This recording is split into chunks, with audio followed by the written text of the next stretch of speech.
We want to start the service in the name of the Father, the Son, and the Holy Spirit. பிதா குமாரன் பரிசுத்தாவின் நாமத்தினாலே இந்த மாலை வேளையிலே இந்த ஆராதனையை நாம் துவங்க விரும்புகிறோம். So I request every one of you to stand up on your feet and to start to pray to God and to praise and worship Jesus. எல்லாரும் தேவ பிரசன்னத்தில் எழும்பி நின்று தேவனை ஆராதித்து ஆண்டவரோடு கூட பேச ஆரம்பிக்கலாம். Everything what we do should bring glory and honor to the Lord Jesus Christ. நாம் செய்கிற ஒவ்வொரு காரியமும் கர்த்தராகிய இயேசு கிறிஸ்துவுக்கு மகிமையை கொண்டு வர வேண்டும். At this juncture we want to invite everyone from other countries and greet them in the name of Jesus. இந்த நேரத்தில் மற்ற தேசங்களிலிருந்து நம்முடைய ஆராதனையில் கலந்து கொள்கிறவர்களை இயேசுவின் நாமத்தினாலே நாங்கள் வாழ்த்த விரும்புகிறோம். Now the body of Jesus is a worldwide body. இயேசு கிறிஸ்துவினுடைய சரீரமானது அது உலகளாவிய சரீரமாய் காணப்படுகிறது. All nations and tongues and tribes will follow the feet of Jesus one day. எல்லா கோத்திரத்தாரும் பாஷைக்காரரும் ஜனத்தாரும் ஒரு நாள் தேவனுடைய முழங்காலுக்கு முன்பாக விழுந்து பணிவார்கள் என்று சொல்லப்பட்டிருக்கிறது. And this is what we are doing ahead of time, that's all. இதைத்தான் அந்த நாட்களுக்கு முன்பதாகவே இப்பொழுது நாம் செய்து கொண்டிருக்கிறோம். What அவ்வளவுதான். is going to happen in the future we are practicing today. எதிர்காலத்தில் நாம் செய்ய போற காரியத்தை இப்பொழுது நாம் பயிற்சி செய்து கொண்டிருக்கிறோம். So let us really all join together and worship Jesus. இவளில் உண்மையாகவே எல்லாரும் இணைந்து இயேசுவை ஆராதிக்க ஆரம்பிக்கலாம். Let us say, Lord, you are everything for us. ஆண்டவரே, நீரே எங்களுடைய வாழ்க்கையில் எல்லாமாக இருக்கிறேன். Lord, your wisdom, your knowledge is just too great for us to understand. ஆண்டவரே, உம்முடைய ஞானம், உம்முடைய அறிவு ஆகிய காரியங்கள் எங்களால் அறிந்து கொள்ள முடியாதவைகளாய் காணப்படுகிறது. And we want to really surrender everything to you this evening. ஆண்டவரே, உண்மையாகவே இந்த மாலை வேளையில் எல்லாவற்றையும் உம்முடைய சமூகத்திலே நாங்கள் ஒப்புக் கொடுக்க விரும்புகிறோம். We would like to start the service with the song, All to Jesus I Surrender. இயேசுவுக்கு எல்லாவற்றையும் ஒப்புவிக்கிறேன்கிறதான் இந்த பாடலோடு கூட இந்த ஆராதனையை நாங்கள் துவங்க விரும்புகிறோம். First we'll sing in Tamil and then in the English language. முதலாவது தமிழ் பாஷையிலே இந்த பாடலை பாடலாம், பின்பு ஆங்கிலத்திலே பாடும். I do know that this language is there in many languages of the world. இந்த பாடல் உலகத்தினுடைய அநேக மொழிகளிலே காணப்படுகிறது என்று எனக்கு தெரியும். So if you don't know Tamil or English, just sing in your own language. ஒருவேளை உங்களுக்கு தமிழ் மொழியோ அல்லது ஆங்கில மொழியோ தெரியவில்லை என்று சொன்னால் உங்களுடைய சொந்த மொழியிலே நீங்கள் பாடலாம். I just want to give all honor and praise to Jesus. இயேசுவுக்கு எல்லா கனத்தையும் மகிமையும் இந்த நாளிலே நாம் செலுத்த விரும்புகிறோம்.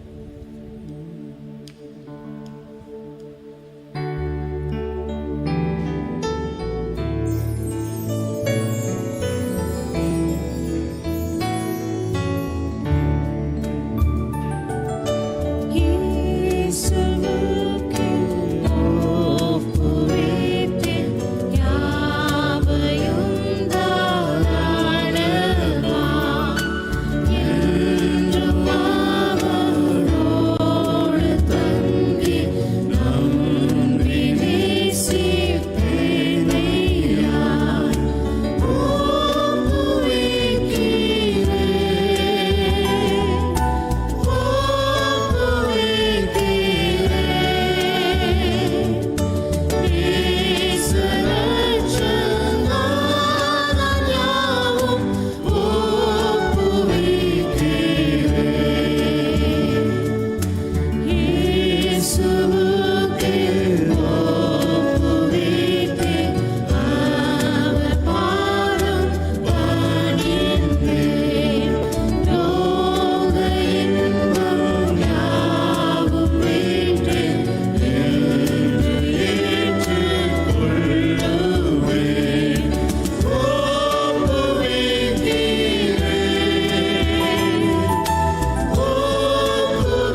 Let us really lift up the name of the Lord Jesus Christ this evening. உண்மையாகவே இந்த மாலை வேளையிலே இயேசு கிறிஸ்துவின் நாமத்தை நாம் உயர்த்தலாமா?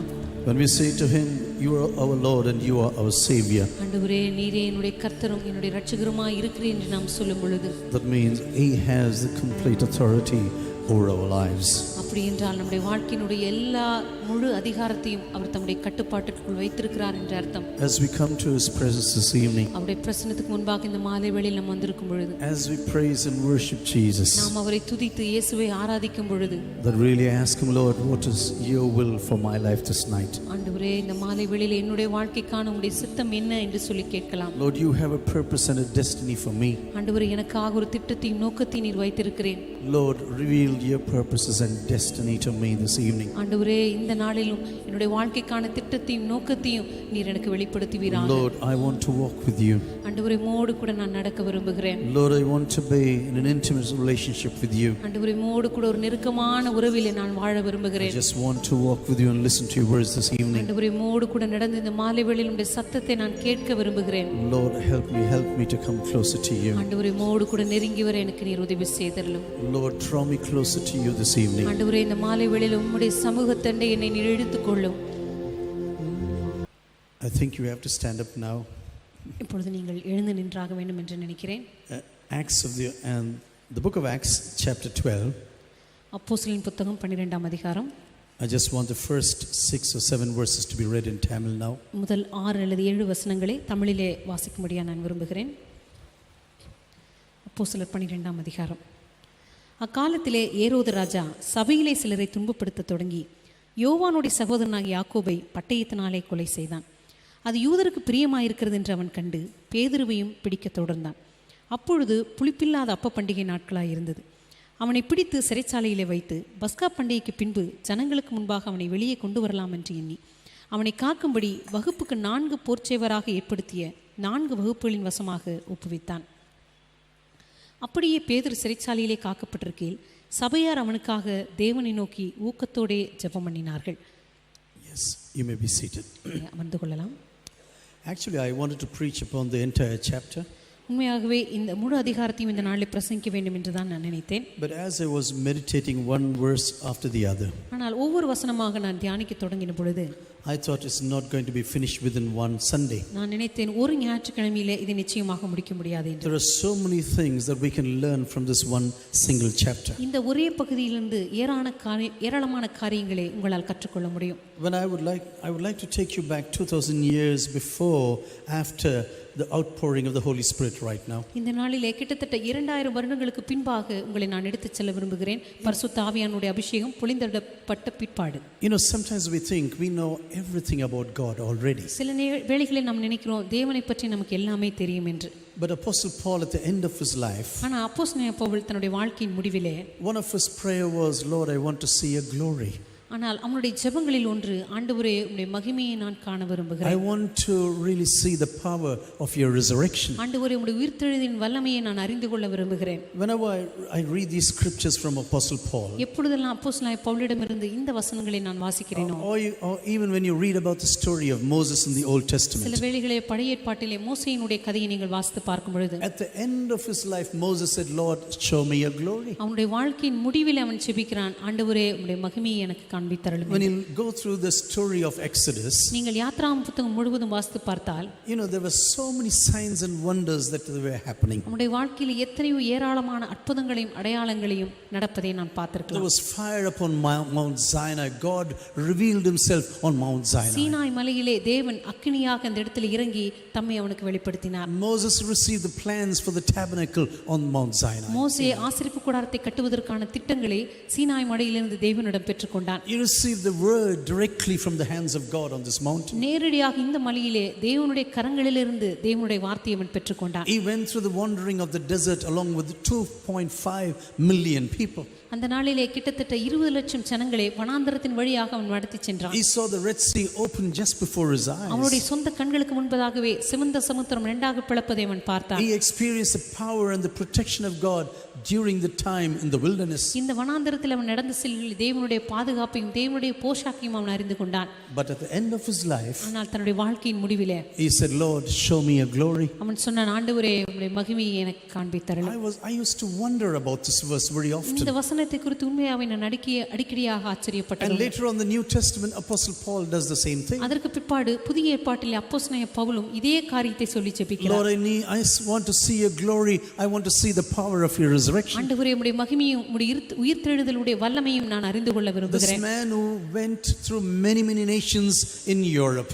ஐரோப்பா கண்டத்திலே அநேக தேசங்களுக்குள்ளாய் கடந்து சென்ற இந்த This மனிதன், man who had the wonderful privilege of establishing churches all across Europe. இந்த மனிதன் ஐரோப்பா கண்டத்தில் இருக்கிற அநேக இடங்களிலே சபைகளை ஸ்தாபித்த ஒரு மனிதன். And also in Asia Minor. அதே போல சிரியா ஆசியா கண்டத்திலும் His wonderful letters and அவருடைய writings. அற்புதமான எழுத்துக்கள், அவர் அற்புதமான நிருபங்கள், The wonderful revelations he had. அவருக்கு இருந்ததான அற்புதமான வெளிப்பாடுகள். I personally believe no other apostle had such a revelation like Apostle Paul. அப்போஸ்தலனாகிய பவுலை போல தன்னுடைய வாழ்க்கையில் அற்புதமான வெளிப்பாடுகளை பெற்றுக்கொண்ட வேறு எந்த அப்போஸ்தலனையும் எனக்கு தெரியாது. Some of his letters or Romans or Galatians or Philippians is so wonderful to read. அவருடைய நிருபங்களை பார்க்கும் பொழுது ரோமர் புத்தகத்தையோ கலாத்தியரையோ பிலிப்பியரோ படிக்கும் பொழுது எவ்வளவு அற்புதமான கடிதங்களை அவர் எழுதியிருக்கிறார். But and he said, Lord, I want to see your glory. ஆனா அவருடைய வாழ்க்கையின் முடிவில் அவர் சொல்லுகிறார், ஆண்டவரே உம்முடைய மகிமையை நான் காண வேண்டும். Sometimes we think we know everything about God. சில வேளைக்கு நம்ம நினைக்கலாம் தேவனை பற்றி நமக்கு எல்லாமே தெரிந்திருக்கிறது என்று.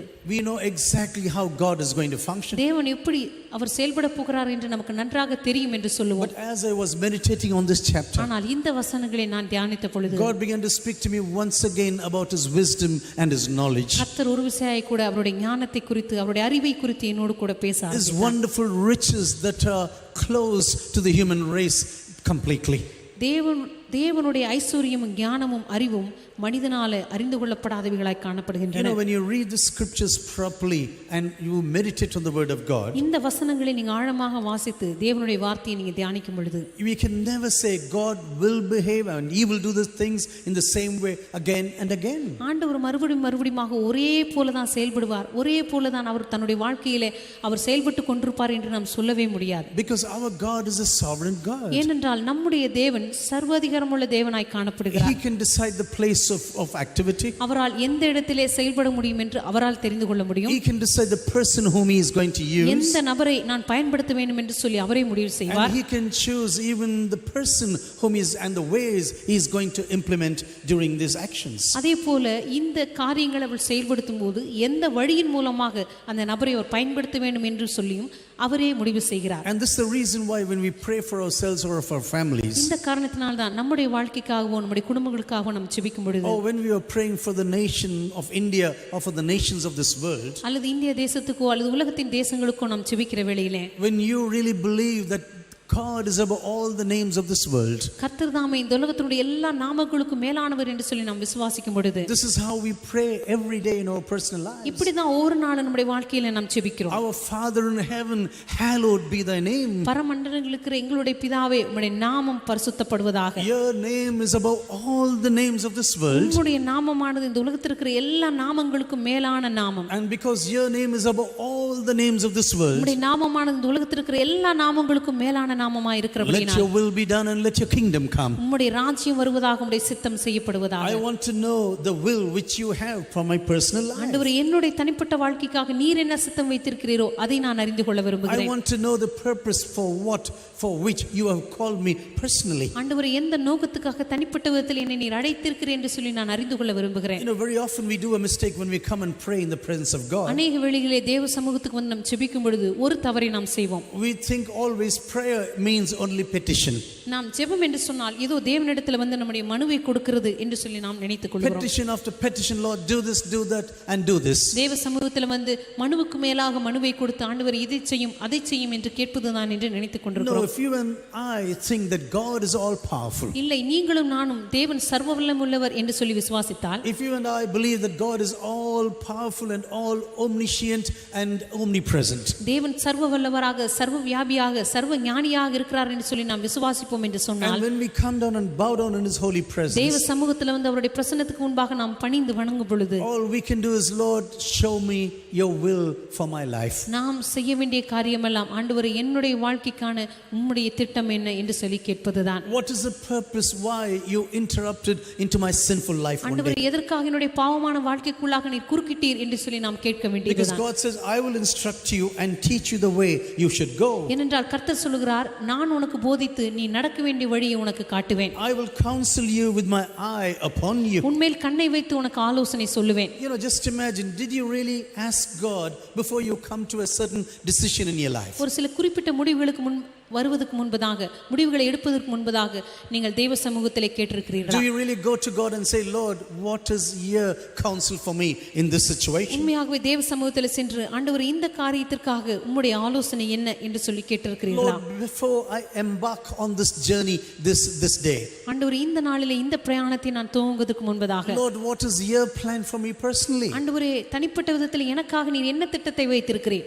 Sometimes we pray about simple things. We can pray to God and say, Lord, what is your plan for me? சில நேரங்களில் சின்ன சின்ன காரியங்களை குறித்து, ஆண்டவரே நீர் என்ன திட்டம் வைத்திருக்கிறீர் என்று கேட்போம். But when we come to important decisions of life, ஆனா நம்முடைய வாழ்க்கையிலே மிக முக்கியமான முடிவுகளுக்கு வருவதற்கு முன்பதாக, sometimes we think, oh, my kingdom come, my will be done. சில நேரத்தில் நம்ம சொல்லுவோம், ஆண்டவரே என்னுடைய ராஜ்யம் வரட்டும், என்னுடைய சித்தம் செய்யப்படட்டும். We climb to the throne of God ourselves, நாமாகவே தேவனுடைய சிங்காசனத்தில் ஏறி, and we said, I am the Lord of my life, என்னுடைய வாழ்க்கையினுடைய ராஜா நான் தான் என்று and I சொல்லுவோம். am going to decide everything that pertains to my life. என்னுடைய வாழ்க்கை குறித்த எல்லா காரியங்களையும் நானே தீர்மானம் செய்வேன் என்று I சொல்லுவோம். know what is best for me, என்னுடைய வாழ்க்கைக்கு எது சிறந்தது என்று எனக்கு தெரியும். so I will decide what is really important for me now. எனவே எனக்கு எது முக்கியமோ அதை நான் தீர்மானம் பண்ணுவேன். Even in the Garden of Eden, Satan had one tactic. அந்த நாளிலே ஏதேன் தோட்டத்திலே கூட சாத்தானுக்கு ஒரு தந்திரம் இருந்தது. He put the pride of man, a pride into the heart of man. மனிதனுடைய இதயத்துக்குள்ளாக பிசாசானவன் பெருமையை கொண்டு வந்து வைத்தான். If you disobey God,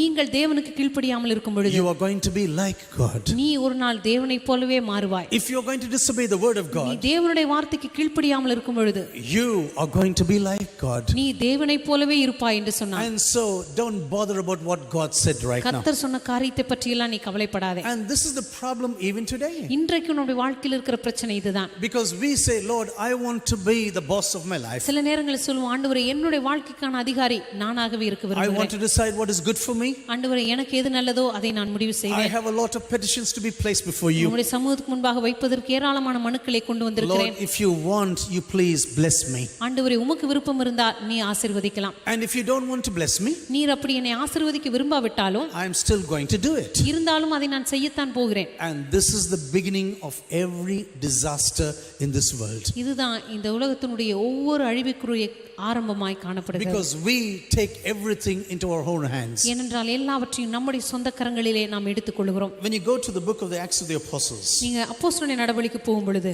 after the outpouring of the Holy Spirit, பரிசுத்தாவினுடைய அபிஷேகம் ஊற்றப்பட்ட பிற்பாடு, the fire of the gospel is began to spread all across the nations now. சுவிசேஷத்தினுடைய அக்கினியானது தேசமெங்கிலும் பரவ ஆரம்பித்தது. I really wonder about the plans of God for this world and for our personal lives. நம்முடைய தனிப்பட்ட வாழ்க்கைக்காக, இந்த உலகத்தினுடைய தேசங்களுக்காக தேவனுடைய திட்டத்தை குறித்து உண்மையாகவே நான் வியந்து கொண்டிருக்கிறேன். Do you know God has a plan for every one of us? கர்த்தர் நம் ஒவ்வொருவருக்காக ஒரு திட்டத்தை வைத்திருக்கிறார் என்பதை நீங்கள் God அறிந்திருக்கிறீர்களா? has a plan for a family. God has a plan for a nation. கர்த்தர் நம்முடைய தேசத்துக்காக, நம்முடைய குடும்பங்களுக்காக ஒரு திட்டத்தை வைத்திருக்கிறார். God has a plan for every church that is there on the face of this earth. இந்த உலகத்திலே காணப்படுகிற ஒவ்வொரு சபைக்காகவும் தேவன் ஒரு திட்டத்தை வைத்திருக்கிறார். Our God is never without a plan. நம்முடைய தேவன் ஒருபோதும் ஒரு திட்டமிடுதல் இல்லாத ஒரு தேவன் அல்ல. I have told you this already many times. ஏற்கனவே உங்களிடத்திலே அநேக முறை சொல்லி இருக்கிறேன். I am very much interested in astronomy. அநேக நேரங்களில் உண்மையாகவே இந்த வானிலைகளை குறித்து, இந்த வானத்தில் நடக்கிறதான காரியங்களை குறித்து எனக்கு அதிக காரியங்கள் பிடிக்கும். When I look into the Milky Way or the planets or the stars, இந்த உலகத்திலே, இந்த வானத்திலே காணப்படுகிறதான இந்த நட்சத்திரங்கள், அதே போல millions of them, கோடிக்கணக்கான நட்சத்திரங்கள் வானத்திலே காணப்படுகின்றன. Everything there is an order. ஆனால் அங்க இருக்கிற எல்லாவற்றுக்கும் தேவன் ஒரு ஒழுங்கை வைத்திருக்கிறார். This is one of the atheist German scientists said one day in German television. German தேசத்திலே இருக்கிறதான ஒரு நாத்திக விஞ்ஞானி ஒரு நாள் தொலைக்காட்சியை நேரடி பேட்டி கொடுக்கும் பொழுது இப்படி சொன்னார். He said, when I look into the skies, நான் வானத்தை நோக்கி பார்க்கும் பொழுது, when I look into everything that is swirling swirling around above us. அங்கே நமக்கு மேலாக சுற்றி கொண்டிருக்கிற எல்லா கோள்களையும் நட்சத்திரங்களையும் பார்க்கும் பொழுது He says, I wonder about the order that is placed there. அவர் சொன்னார், அங்கே எப்படிப்பட்டதான ஒரு ஒழுங்கான ஒரு வடிவமைப்பு கொடுக்கப்பட்டிருக்கு என்பதை பார்த்து உண்மையாகவே நான் வியந்து போகிறேன். And this person who did all the order, people call God, he said on German television. எல்லாவற்றுக்கும் ஒரு ஒழுங்கை வைத்திருக்கிறதான அந்த நபரைத்தான் இந்த உலகத்தின் ஜனங்கள் தேவன் என்று அழைக்கிறார்கள் என்று அவர் ஜெர்மன் தொலைக்காட்சியிலே சொன்னார். Thousands of people are gathered together on the day of Pentecost. ஆயிரக்கணக்கான ஜனங்கள் பெந்தெகோஸ்தே நாளன்று கூடி வந்திருந்தார்கள். And now God says this is the feast of harvest. இப்பொழுது ஆண்டவர் சொன்னார், இது அறுவடையின் பண்டிகையாய் இருக்கிறது. So I am going to start a worldwide feast, right?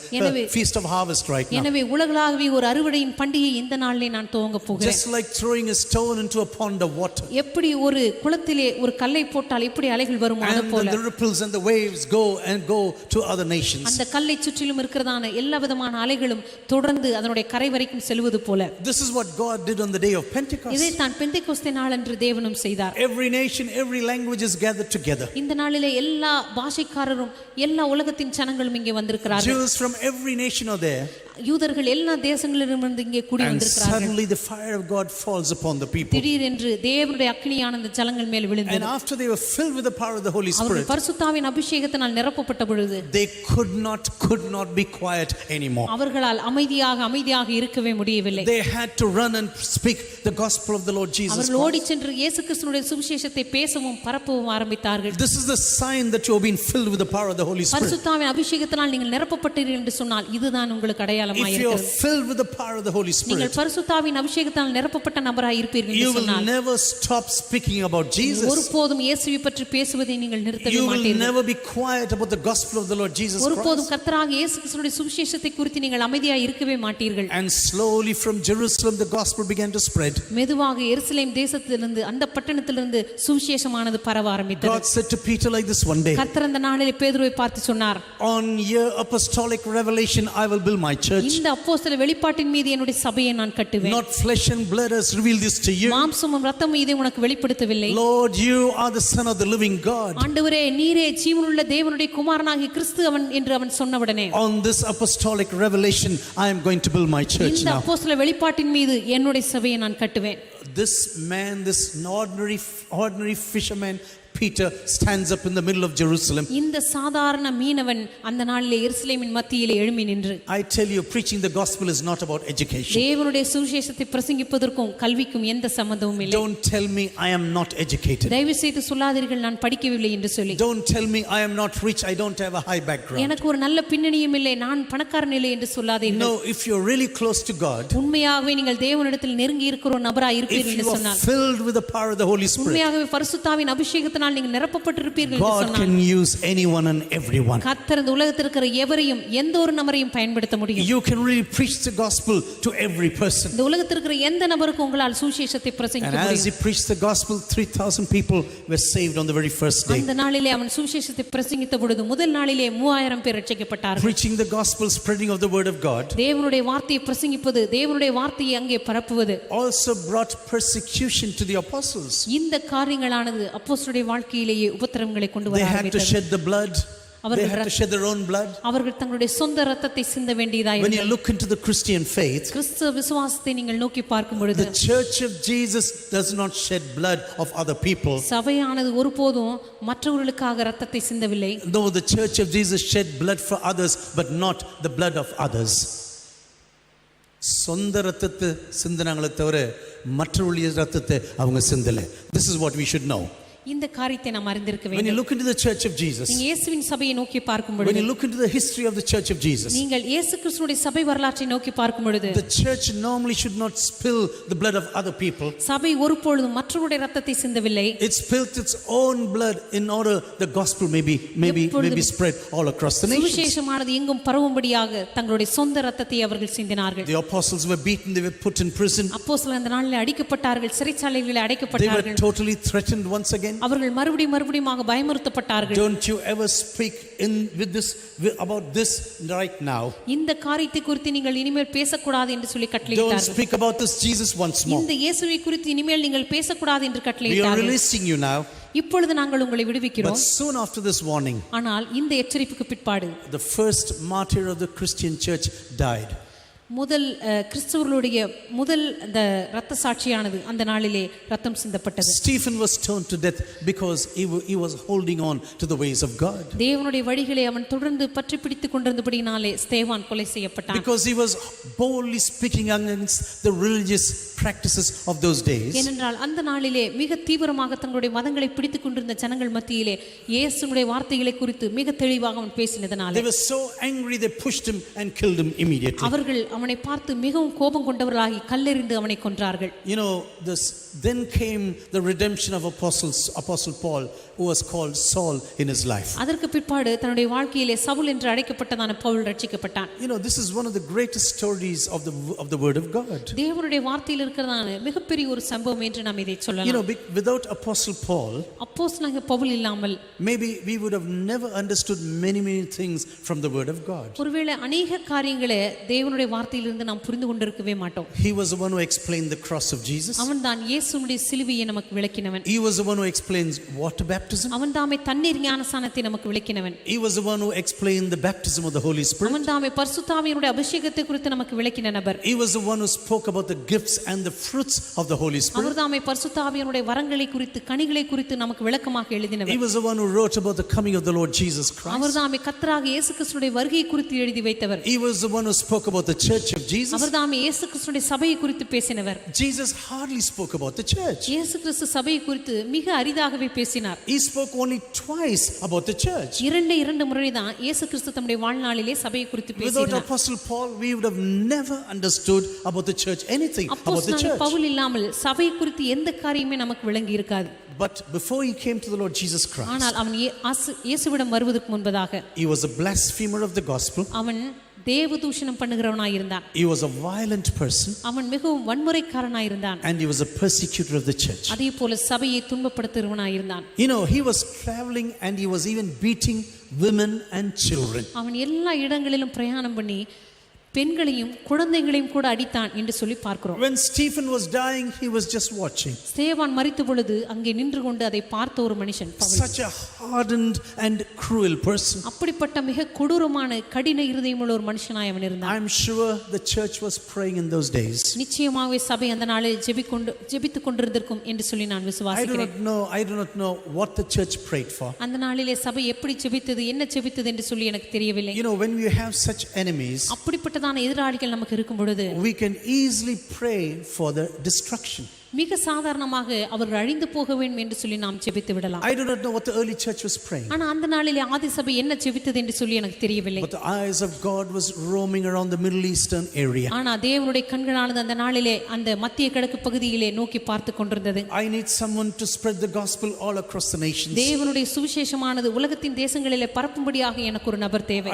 I need someone who is very good in the Greek language. கிரேக்க மொழியிலே மிகவும் புலமை பெற்ற ஒரு நபர் எனக்கு தேவை. I need someone who is good in the Hebrew and the Aramaic language. எபிரேய அரமேய பாஷைகள் நன்றாக தெரிந்த ஒரு நபர் எனக்கு தேவை.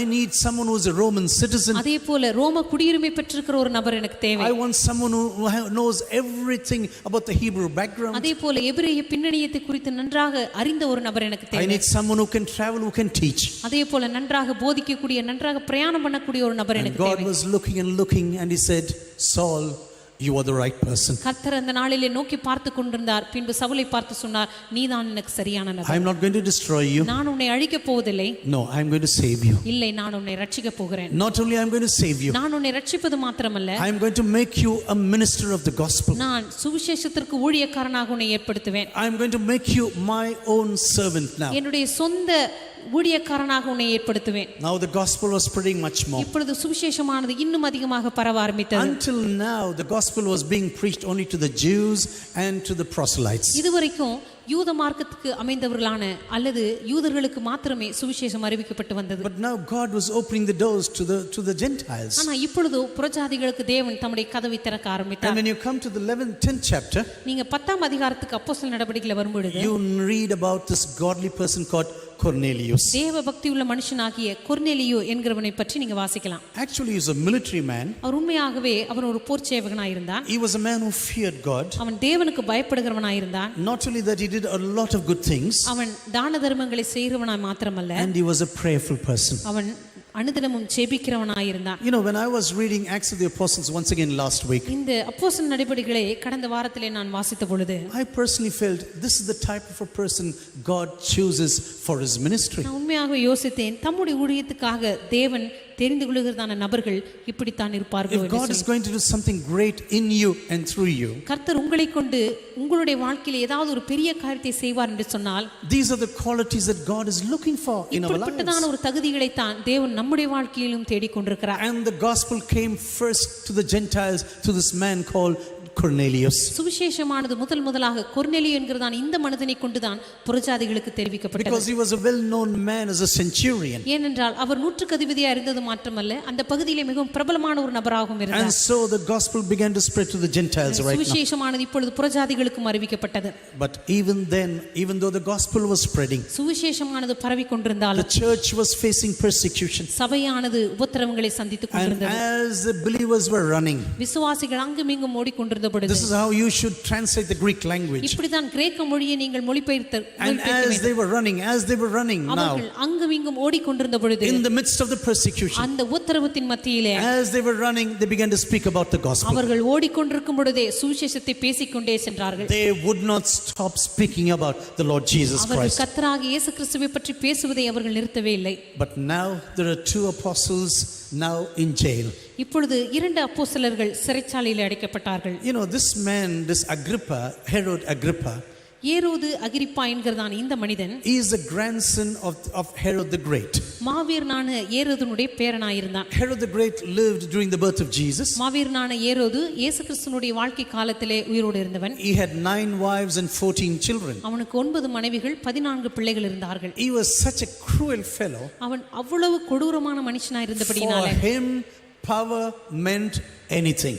அவனுக்கு பதவி என்று சொன்னால் மற்ற எல்லாவற்றையுமே அவன் கொடுத்து விடுவான். If anyone is going to be a danger for his power, அவனுடைய பதவிக்கு யாராவது அவர்கள் விரோதமாய் இருப்பார்கள் என்று சொன்னால், immediately he will destroy them. உடனடியாக அவர்களை அவன் அழித்து விடுவான். Whether it is his wife or son-in-law, அவனுடைய சொந்த மனைவியோ பிள்ளைகளோ அல்லது மருமகள்களோ யாரா இருந்தாலும் whoever சரி, it may be, this fellow will kill them. யாரா இருந்தாலும் சரி அவன் அவர்களை கொன்று விடுவான். And now he listens to the news, the king of the Jews is being born. இப்பொழுது யூதருக்கு ராஜாவா இருக்க போகிறவர் பிறந்திருக்கிறார் என்று கேட்டவுடனே, Oh, he said, this fellow could be a danger for me now. அவன் நினைத்தான், ஓ இந்த நபர் என்னுடைய பதவிக்கு அவர் பிரச்சனையாக இருப்பார். The king of the Jews is being born. யூதருக்கு ராஜா பிறந்திருக்கிறாரா? Oh, he may be a big danger for my reign. ஒருவேளை என்னுடைய ஆளுகைக்கு அவர் ஒரு பெரிய பிரச்சனையாக மாறலாம். So I will try to find out where he is being born. எனவே அவர் எங்கே பிறந்திருக்கிறார் என்று சொல்லி நான் கண்டுபிடித்தாக வேண்டும். Cunningly I will go there and worship him. தந்திரமாக நான் போய் அவரை ஆராதிக்க வேண்டும் என்று சொல்லி, And then I will have him completely destroyed. அதற்கு பிற்பாடு முற்றிலுமாக அந்த நபரை நான் அழித்து போடுவேன். And when the wise men from the east came, இப்பொழுது கிழக்கிலே இருந்து சாஸ்திரிகள் அவனிடத்தில் வந்த பொழுது, he spoke to them very cunningly. அவனிடத்தில் மிக தந்திரமாக பேசினான். Please go and find out where he is. தயவு செய்து இந்த யூதருக்கு ராஜாவாய் பிறந்திருக்கிறவர் எங்கே என்று பாருங்கள். On your way back, please come and inform me. திரும்பி வரும்பொழுது என்னிடத்தில் அதை பற்றி தெரிவிங்கள். I have a desire to worship you. நானும் அவரை போய் ஆராதிக்க வேண்டும் என்று விரும்புகிறேன். But God in the heavens knew exactly what this man was planning. ஆனா பரலோகத்தில் இருக்கிற தேவன் இந்த நபர் என்ன திட்டமிட்டு கொண்டிருக்கிறார் என்று சொல்லி சரியாக அறிந்திருந்தார். God led the wise men to another route.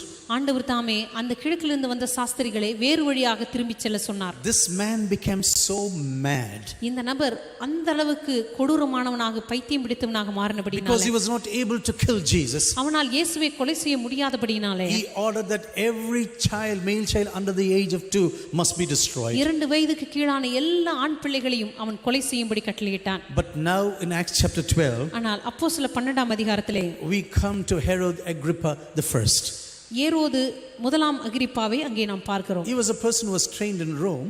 அவன் ரோம ராஜ்யத்திலே பயிற்சி பெற்றவன். And he always wanted to please the Jews. அவன் எப்பொழுதுமே யூதரை பிரியப்படுத்த வேண்டும் என்று விரும்பினான். Some historians think he was even circumcised in order to please the Jews. சில சரித்திரவாதிகள் நம்புகிறார்கள் யூதர்களை பிரியப்படுத்தும்படியாக அவன் விருத்த சேதனம் கூட செய்து கொண்டான் என்று சொல்லி. He attended Jewish feasts. அவன் யூதர்களுடைய எல்லா பண்டிகைகளையும் போய் கலந்து கொண்டான். He was very close to the Pharisees and the Sadducees. அதேபோல சதுசேயர்களுக்கும் பரிசேயர்களுக்கும் மிக நெருக்கமானவனாக இருந்தான். So he said, if I want to please the Jews, எனவே யூதர்களை நான் பிரியப்படுத்த வேண்டும் என்று விரும்பினால் I have to put James and the ringleader Peter into prison. நிச்சயமாகவே யாக்கோபையும் அதே போல இந்த குழுவுக்கு தலைவனாய் இருக்கிற பேதுருவையும் சிறைச்சாலையிலே போட வேண்டும். If I can kill them, the Jews will be very happy. நான் அவர்களை கொலை செய்வேன் என்று சொன்னால் அது யூதர்களுக்கு மிகவும் பிடிக்கும். Oh, my reigning position will be very strong. அப்பொழுது என்னுடைய இந்த ஆளுகையினுடைய அதிகாரமானது இன்னும் வலுப்பெறும். You know, sometimes we wonder about things happening at present.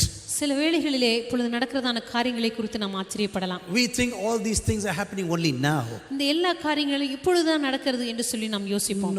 No, all these things happened even before. இல்லை, இவை எல்லாமே முன்பு கூட நடந்து கொண்டுதான் இருந்தன. You just read historical books. நீங்க சரித்திர புத்தகங்களை வாசித்து பாருங்கள். What we experience today even happened 2000 years ago. இன்றைக்கு நாம் அனுபவிக்கிற இந்த காரியங்கள் எல்லாம் 2000 வருடங்களுக்கு முன்பதாகவே நடந்திருக்கின்றன. This fellow wanted to stick to power, that's all. இந்த நபர் எப்படியாவது தன்னுடைய அதிகாரத்தை பிடித்துக் கொள்ள வேண்டும் என்று விரும்பினான். I will tell you something about James. அவன் யாக்கோபை பிடிக்கும் வரைக்கும், you know, the sons of Zebedee, James and John, செபெதேயுனுடைய குமாரர்களாகிய யாக்கோபும் யோவானும், they were called the sons of thunder. அவர்கள் இடிமுழக்கத்தின் மக்கள் என்று அழைக்கப்பட்டார்கள். Jesus actually gave them this nickname. இயேசு கிறிஸ்துவே அவர்களுக்கு இந்த சின்ன பெயரை கொடுத்தார். You know why? ஏன் தெரியுமா? They wanted to call fire upon the Samaritans. அவர்கள் சமாரியர்கள் மீது வானத்திலிருந்து அக்கினியை கொண்டு வர வேண்டும் என்று விரும்பினார்கள். And this is the reason why I think Jesus can be a very happy person sometimes. இயேசு கிறிஸ்து சில வேளைகளில் உண்மையாகவே மகிழ்ச்சி நிறைந்த ஒரு நகைச்சுவை நிறைந்த நபராக இருந்திருக்க வேண்டும் என்று நினைக்கிறேன். Sometimes he gave nicknames to his own disciples. சில நேரங்களிலே தம்முடைய சொந்த அப்போஸ்தலருக்கு அவர் சின்ன சின்ன பட்டப்பெயர்களை கூட கொடுத்திருக்கிறார். And because he was very close to James, அவர் யாக்கோபுக்கு மிகவும் நெருக்கமான நபராய் இருந்ததனால, and also to John and to Peter, அதே போல யோவானிடத்திலும் பேதுருவினிடத்திலும் நெருக்கமாய் இருந்தபடினாலே, you know, the mother of James and John came to a wonderful idea. ஒரு நாள் யாக்கோபுடைய யோவானுடைய தாயாருக்கு ஒரு அற்புதமான யோசனை வந்தது. She said, Jesus, I have a request. அவர் சொன்னார், ஆண்டவரே, உம்மிடத்தில் ஒரு வேண்டுதல் வைக்கிறேன். Can you please promise me that this is going to happen in the future? எதிர்காலத்திலே இந்த காரியத்தை எனக்கு செய்வீர் என்று சொல்லி நீர் எனக்கு வாக்கு பண்ணுவீரா? One of my sons must be at the right hand side and the left hand side when you come into your kingdom. நீங்க உம்முடைய ராஜ்யத்தில் ஒரு நாள் வரும் பொழுது என்னுடைய குமாரர்களில் ஒருவன் உம்முடைய வலது பார்சத்திலும் இன்னொருவர் உம்முடைய இடது பார்சத்திலும் இருக்கும்படி எனக்கு அருள் செய்ய வேண்டும் என்று கேட்டார். I am sure that Jesus smiled. இயேசு கிறிஸ்து சிரித்திருப்பார் என்று நினைக்கிறேன். He said, you don't know what you're asking. அவர் சொன்னார், நீ என்ன காரியத்தை கேட்கிறாய் என்று சொல்லி நீ அறியாமல் இருக்கிறாய். But you, James, you will drink my cup one day. ஆனால் அவர் சொன்னார், யாக்கோபே, ஒரு நாள் நான் குடிக்கும் பாத்திரத்தில் நீ குடிப்பாய். God was already prophesying about the end of James one day. ஆண்டவர் ஏற்கனவே யாக்கோபுடைய முடிவு எப்படி இருக்கும் என்று சொல்லி தீர்க்கதரிசனமாக சொன்னார். You know, sometimes we have so many ideas about our children. சில நேரங்களிலே நம்முடைய சொந்த பிள்ளைகளை குறித்து நம் ஏராளமான திட்டங்களை வைத்திருக்கலாம். We said we think our child must be this and be that and so on. என்னுடைய பிள்ளை இப்படி இருக்க வேண்டும், அப்படி இருக்க வேண்டும் என்று நினைப்போம். But do you pray that God's will and purpose is fulfilled in the life of your son or daughter? ஆனா உங்களுடைய மகளுடைய வாழ்க்கையிலே தேவனுடைய திட்டமும் நோக்கமும் நிறைவேற வேண்டும் என்று நீங்கள் ஜெபித்திருக்கிறீர்களா? Do you really say, Lord, let your kingdom come and let your will be done in the lives of my children? ஆண்டவரே, என்னுடைய பிள்ளைகளுடைய வாழ்க்கையிலே உம்முடைய ராஜ்யம் வருவதாக, உம்முடைய சித்தம் செய்யப்படுவதாக என்று சொல்லி இருக்கிறீர்களா? It's not a very easy prayer, I tell you. அது எளிதான ஜெபம் அல்ல என்று It's not so சொல்லுவேன். easy to let children go.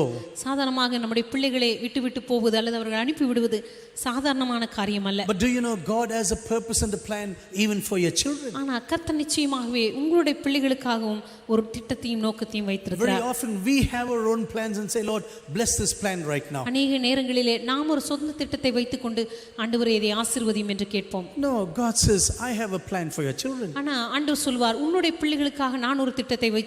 God says, I have a plan for Jacob.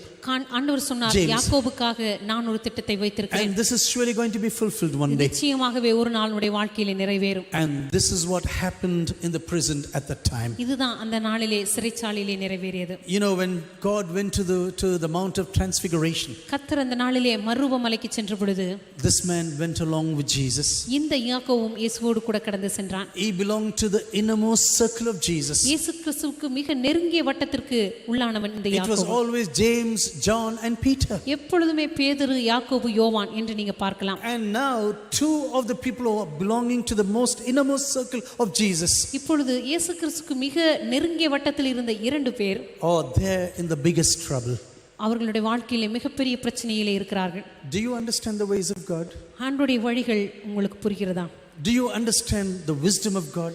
தேவனுடைய ஞானம் உங்களுக்கு புரிகிறதா? You know, sometimes we will say, if you just need to be close to God. நீ தேவனுக்கு நெருக்கமாக இருந்தால் போதும். If the more closer you are, the more stronger you are. எந்த அளவுக்கு தேவனோடு நீ நெருக்கமாக இருக்கிறாயோ அந்த அளவுக்கு நீ வலிமையான நபராய் இருப்பாய். Oh, no evil is going to befall you. உன்னுடைய வாழ்க்கையில எந்த தீமையும் நேரிடாது. These two people were one of the closest to Jesus. ஆனால் இந்த இரண்டு பேரும் இயேசுவுக்கு மிக நெருக்கமானவர்கள் தான். But still, one is dead, the other is in prison. இருந்தாலும் ஒருவர் கொலை செய்யப்பட்டார், இன்னொருவர் சிறைச்சாலையில் அடைக்கப்பட்டார். I'm sure the church was praying. நிச்சயமாகவே சபை அந்த நாளில் ஜெபித்திருக்கும் என்று நான் நம்புகிறேன். Do you think the church prayed less for James? நீங்க நினைக்கிறீங்களா யாக்கோபுக்கு ஒருவேளை சபை குறைவாக ஜெபித்தது என்று? Do you think that the church said, Lord, Peter is important, save him? ஆண்டவரே பேதுரு தான் முக்கியம், அவரை மாத்திரம் காப்பாற்றும் என்று ஜெபித்திருப்பார்கள் என்று நினைக்கிறீர்களா? No, the church was praying fervently. இல்லை, சபையானது ஊக்கமாய் அவர்களுக்காக ஜெபித்துக் கொண்டிருந்தது. Because this is the only thing they could do in those days. ஏனென்றால் அந்த நாட்களில் அவர்களால் செய்ய முடிந்த ஒரே ஒரு காரியம் இது மாத்திரமே. Because they knew the all powerful God, they went to his presence. ஏனென்றால் சர்வ வல்லமையுள்ள தேவனை அவர்கள் அறிந்திருந்தபடியினாலே அவருடைய பிரசன்னத்துக்கு நேராக அவர்கள் கடந்து சென்றார்கள். But now James is dead. ஆனால் இப்பொழுதோ யாக்கோபு மரித்து போனான். You know, this has to do with the sovereignty of God. இது தேவனுடைய சர்வாதிகாரத்தை பொறுத்ததா இருக்கிறது. Do you know the early church was a praying church? ஆதி சபையானது ஜெபிக்கிற ஒரு சபையா இருந்தது, உங்களுக்கு தெரியுமா? They learned their prayer life only by looking and experiencing the prayer life of Jesus. அவர்கள் இயேசு கிறிஸ்துவின் வாழ்க்கையும் அவருடைய ஜெபிக்கிற அனுபவத்தையும் பார்த்துதான் ஆதி சபை ஜெபிக்க கற்றுக்கொண்டது. 3.5 years they had this opportunity. 3.5 வருடங்களுக்கு அவர்களுக்கு இந்த சிலாக்கியம் கிடைத்தது. They were watching the prayer life of Jesus. இயேசு கிறிஸ்துவின் ஜெப வாழ்க்கையை அவர்கள் பார்த்தார்கள். And so the early church became a church of prayer. எனவே ஆதி சபையானது ஜெபிக்கிற சபையா இருந்தது. So during the time of prayer something happened. இந்த ஜெப வேளையிலே ஒரு காரியம் நடந்தது. Soon after prayer something happened. அந்த ஜெபம் முடிந்தவுடனே ஏதோ ஒரு காரியம் நடந்தது. So many weeks and months afterwards something happened. அவர்கள் ஜெபத்துக்கு பிற்பாடு சில வாரங்களுக்கு பிற்பாடு சில மாதங்களுக்கு பிற்பாடு சில காரியங்கள் நடந்தது. The prayer was moving things around them. அவர்கள் ஜெபித்த ஜெபமானது அவளை சுற்றி இருக்கிறதான சூழ்நிலைகளை அசைத்துக் கொண்டிருந்தது. Yes, the early church prayed. ஆம், ஆதி சபை ஜெபிக்கிற சபையா இருந்தது உண்மைதான். But sometimes the answers of God is not what we have expected. ஆனா சில வேளைகளிலே தேவனுடைய பதில்களானது நாம் எதிர்பார்த்த பதில்களாய் இருக்கவில்லை. You know, when we come to the presence of God, நாம் தேவ பிரசன்னத்துக்கு வரும் பொழுது we always think God must say yes to all of our petitions. எப்பொழுதுமே நாம் தேவனிடத்தில் ஜெபிக்கிறதான எல்லா வேண்டுதல்களுக்கும் தேவன் ஆம் என்று மாத்திரமே சொல்ல வேண்டும் என்று விரும்புகிறோம். Yes my son, yes my daughter. ஆம் என் மகனே, ஆம் என் மகளே. I am agreeing my son, agreeing my daughter. நான் உடைய ஜெபத்தை ஒத்துக்கொள்கிறேன் மகளே, என் மகனே. Yes, I will do this. ஆம், இந்த காரியத்தை செய்வேன். Do you know no is also an answer? உங்களுக்கு தெரியுமா, தேவன் இல்லை என்று சொல்வது கூட ஒரு பதில்தான். Not yet, not now is also an answer. இப்பொழுது இல்லை அல்லது இப்பொழுது வரைக்கும் இல்லை என்று சொல்வது. Or maybe he says never is also an answer. ஒருவேளை ஆண்டவர் சொல்லலாம், ஒருபோதும் இதை உன்னுடைய வாழ்க்கையில செய்ய மாட்டேன். Just like sometimes when the son or daughter comes. சில வேளைகளிலே ஒரு மகனோ மகளோ நம்ம இடத்துல வந்து, Papa, can I drive your motorcycle? அப்பா உன்னுடைய இருசக்கர வாகனத்தை ஓட்டலாமா? And he's only 13. உனக்கு 13 வயசு தான் இருந்திருக்கும். This is what my son did to me. என்னுடைய மகனும் 13 வயசுல இப்படி தான் When he செய்தான். came to India, he said, Papa, can I have your motorcycle? India தேசத்துக்கு வந்த பொழுது என்னிடத்துல கேட்டான், அப்பா உங்களுடைய மோட்டார் சைக்கிளை நான் ஓட்டலாமா? I said no. நான் சொன்னேன், இல்லை கூடாது. He said, you don't love me. நீங்க என்ன நேசிக்கவே இல்லை, That's why you're not giving me the motorcycle. அதனால தான் எனக்கு நீங்க மோட்டார் சைக்கிள் கொடுக்க மாட்டேங்கிறீங்க. I said, no my son, I love you. This is the reason why I am not giving you. நான் சொன்னேன், நான் உன்னை நேசிக்கிறேன், அதனால தான் உனக்கு மோட்டார் சைக்கிளை கொடுக்க மாட்டேன் என்று சொன்னேன். You cannot drive a motorcycle that is 250 cc. இப்போ ஏற்கனவே 250 சிசி இருக்கிற வண்டியை நீ 13 வயசுல ஓட்ட முடியாது என்று சொன்னேன். You have to wait for a certain நீ time. இன்னும் கொஞ்ச நாள் காத்திருக்க வேண்டும். You know, many times அநேக வேளைகளிலே we have a big problem when we pray to God. நாம் ஜெபிக்கும் பொழுது நமக்கு தேவனிடத்தில் ஜெபிக்கிற வேளையிலே சில பிரச்சனைகள் உண்டு. We never think no is never an answer. இல்லை என்று தேவன் சொல்வது ஒரு பதிலே இல்லை என்று நாம் நினைத்துக் We will say கொண்டிருக்கிறோம். no, I cannot accept no now. இல்லை ஆண்டவரே, நீர் இல்லை என்று சொல்லுகிற பதிலை நான் ஏற்றுக்கொள்ள மாட்டேன். Do you know God has the editing right for our prayers? நம்முடைய ஜெபங்களை தேவனால தொகுக்க முடியும் என்கிறதான அந்த அதிகாரத்தை அவர் பெற்றிருக்கிறார் என்று அறிந்து கொள்கிறீர்களா? Do you know God has a right to correct our prayers? தேவன் நம்முடைய ஜெபங்களை திருத்த அவருக்கு அதிகாரம் உண்டு என்பதை நீங்கள் உணர்ந்து கொள்கிறீர்களா? Yes, you can write a check and bring to the presence of God. நாம் தேவ சமூகத்திலே நீங்க ஒரு செக்கை எழுதி தேவ பிரசன்னத்துல கொண்டு வரலாம். But you must see whether God will really sign the check ஆனா now. ஆண்டவர் உண்மையாகவே அந்த செக்கிலே கையெழுத்து போடுவாரா என்கிறது அவரை பொறுத்தது. If it is my will, I'm going to sign the check. ஆண்டவர் சொல்வார், அது என்னுடைய சித்தமா இருந்தால் அதிலே நான் கையெழுத்து போடுவேன். Whatever you ask in my will, I will give you. என்னுடைய சித்தத்தின்படி நீங்கள் எதை கேட்டாலும் அது உங்களுக்கு கொடுக்கப்படும். Because I cannot sign every check that you bring to me. ஏனென்றால் நீ கொண்டு வருகிற எல்லா செக்கிலும் என்னால் கையெழுத்து போட முடியாது. But if it is in my will, I am surely going to sign the check. ஆனால் அது என்னுடைய சித்தத்துக்குள் இருக்கும் என்று சொன்னால் நிச்சயமாக அந்த செக்கிலே நான் My dear கையெழுத்து brothers and போடுவேன். sisters, maybe you are praying at present for certain கருமையான things. சகோதர சகோதரிகளே, ஒருவேளை ஒரு சில காரியங்களுக்காக நீங்க இப்பொழுது ஜெபித்துக் I கொண்டிருக்கலாம். do not know what you pray in the deepest times of your life. உங்களுடைய வாழ்க்கையினுடைய இந்த ஆழமான சூழ்நிலையின் மத்தியிலே நீங்கள் என்ன ஜெபிக்கிறீர்கள் என்று எனக்கு தெரியாது. Maybe you have a deepest need right now in your life. ஒருவேளை உங்களுடைய வாழ்க்கையில ஒரு ஆழமான தேவை இருக்கலாம். Maybe you're wondering about unanswered prayers in your ஒருவேளை life. உங்களுடைய வாழ்க்கையில பதிலளிக்கப்படாத ஜெபங்களை குறித்து நீங்க ஆச்சரியப்பட்டு But do கொண்டிருக்கலாம். you know unanswered prayers can be a great blessing for you? ஆனா பதிலளிக்கப்படாத ஜெபங்கள் உங்களுடைய வாழ்க்கையின் மிகப்பெரிய ஆசீர்வாதங்கள் உங்களுக்கு தெரியுமா? At that time we may not understand that. ஒருவேளை அந்த வேளையிலே அதை நாம் புரிந்து கொள்ளாமல் இருக்கலாம். But sometimes unanswered prayers can be the greatest blessing of your life. ஆனால் பதிலளிக்கப்படாத ஜெபங்களே உங்களுடைய வாழ்க்கையில மிகப்பெரிய ஆசீர்வாதங்களாய் இருக்கும் உங்களுக்கு In தெரியுமா? that moment you may not understand அந்த that. நேரத்தில் ஒருவேளை அதை நீங்கள் புரிந்து கொள்ளாமல் இருக்கலாம். But later on, many years ahead, ஆனா अनेक வருடங்களுக்கு பிற்பாடு after many years you will say, Lord, thank you that you never answered my prayers at that time. अनेक வருஷங்களுக்கு பிற்பாடு நீங்க சொல்வீங்க, ஆண்டவரே அந்த ஜெபங்களுக்கு நீர் பதில் கொடுக்காததற்காக உமக்கு நன்றி. Thank you that I never got this job. ஆண்டவரே இந்த வேலை எனக்கு ஒருபோதும் கிடைக்காததற்காக நன்றி. Thank you that I never got married to this person. ஆண்டவரே இந்த குறிப்பிட்ட நபரை நான் திருமணம் செய்யாததற்காக நன்றி. Thank you that I never got hold of this loan. ஆண்டவரே இந்த கடனை நான் பெற்றுக்கொள்ளாமல் இருந்ததற்காக நன்றி. Unanswered prayers can be one of the greatest blessings of God in your life. உங்களுடைய வாழ்க்கையிலே பதிலளிக்கப்படாத ஜெபங்கள் உங்களுடைய வாழ்க்கையினுடைய மிகப்பெரிய ஆசீர்வாதங்களாய் மாற முடியும். Many times we forget that God is a sovereign God. அநேக நேரங்களிலே தேவன் சர்வாதிகாரமுள்ள தேவன் என்பதை நாம் மறந்து விடுகிறோம். Yes, he listens to all of our prayers. ஆம், நம்முடைய எல்லா ஜெபங்களுக்கும் அவர் பதில் தருகிறார், உண்மைதான். But he is a sovereign God. ஆனால் அவர் சர்வாதிகாரமுள்ள தேவனாய் And because இருக்கிறார். he's a sovereign God, he'll decide according to his sovereignty. அவர் சர்வ அதிகாரமுள்ள தேவனாய் இருக்கிறபடினாலே தம்முடைய சர்வ அதிகாரத்திலே அவர் தீர்மானிக்கிறார். I do not say that prayer does not change anything. ஜெபம் உங்களுடைய வாழ்க்கையில எதையுமே மாற்றாது என்று நான் சொல்ல விரும்பவில்லை. Sometimes God even changed his mind. சில வேளைகளிலே தேவன் தம்முடைய மனதை கூட மாற்றிக்கொள்ளலாம். In the case of King Hezekiah, எசேக்கியாவுடைய வாழ்க்கையிலே God changed his mind. கர்த்தர் தம்முடைய மனதை மாற்றிக்கொண்டார். In the life of Saul, God had to change his mind. சவுலுடைய வாழ்க்கையிலே தேவன் தம்முடைய மனதை மாற்றிக்கொண்டார். God was so sad that he made this man king.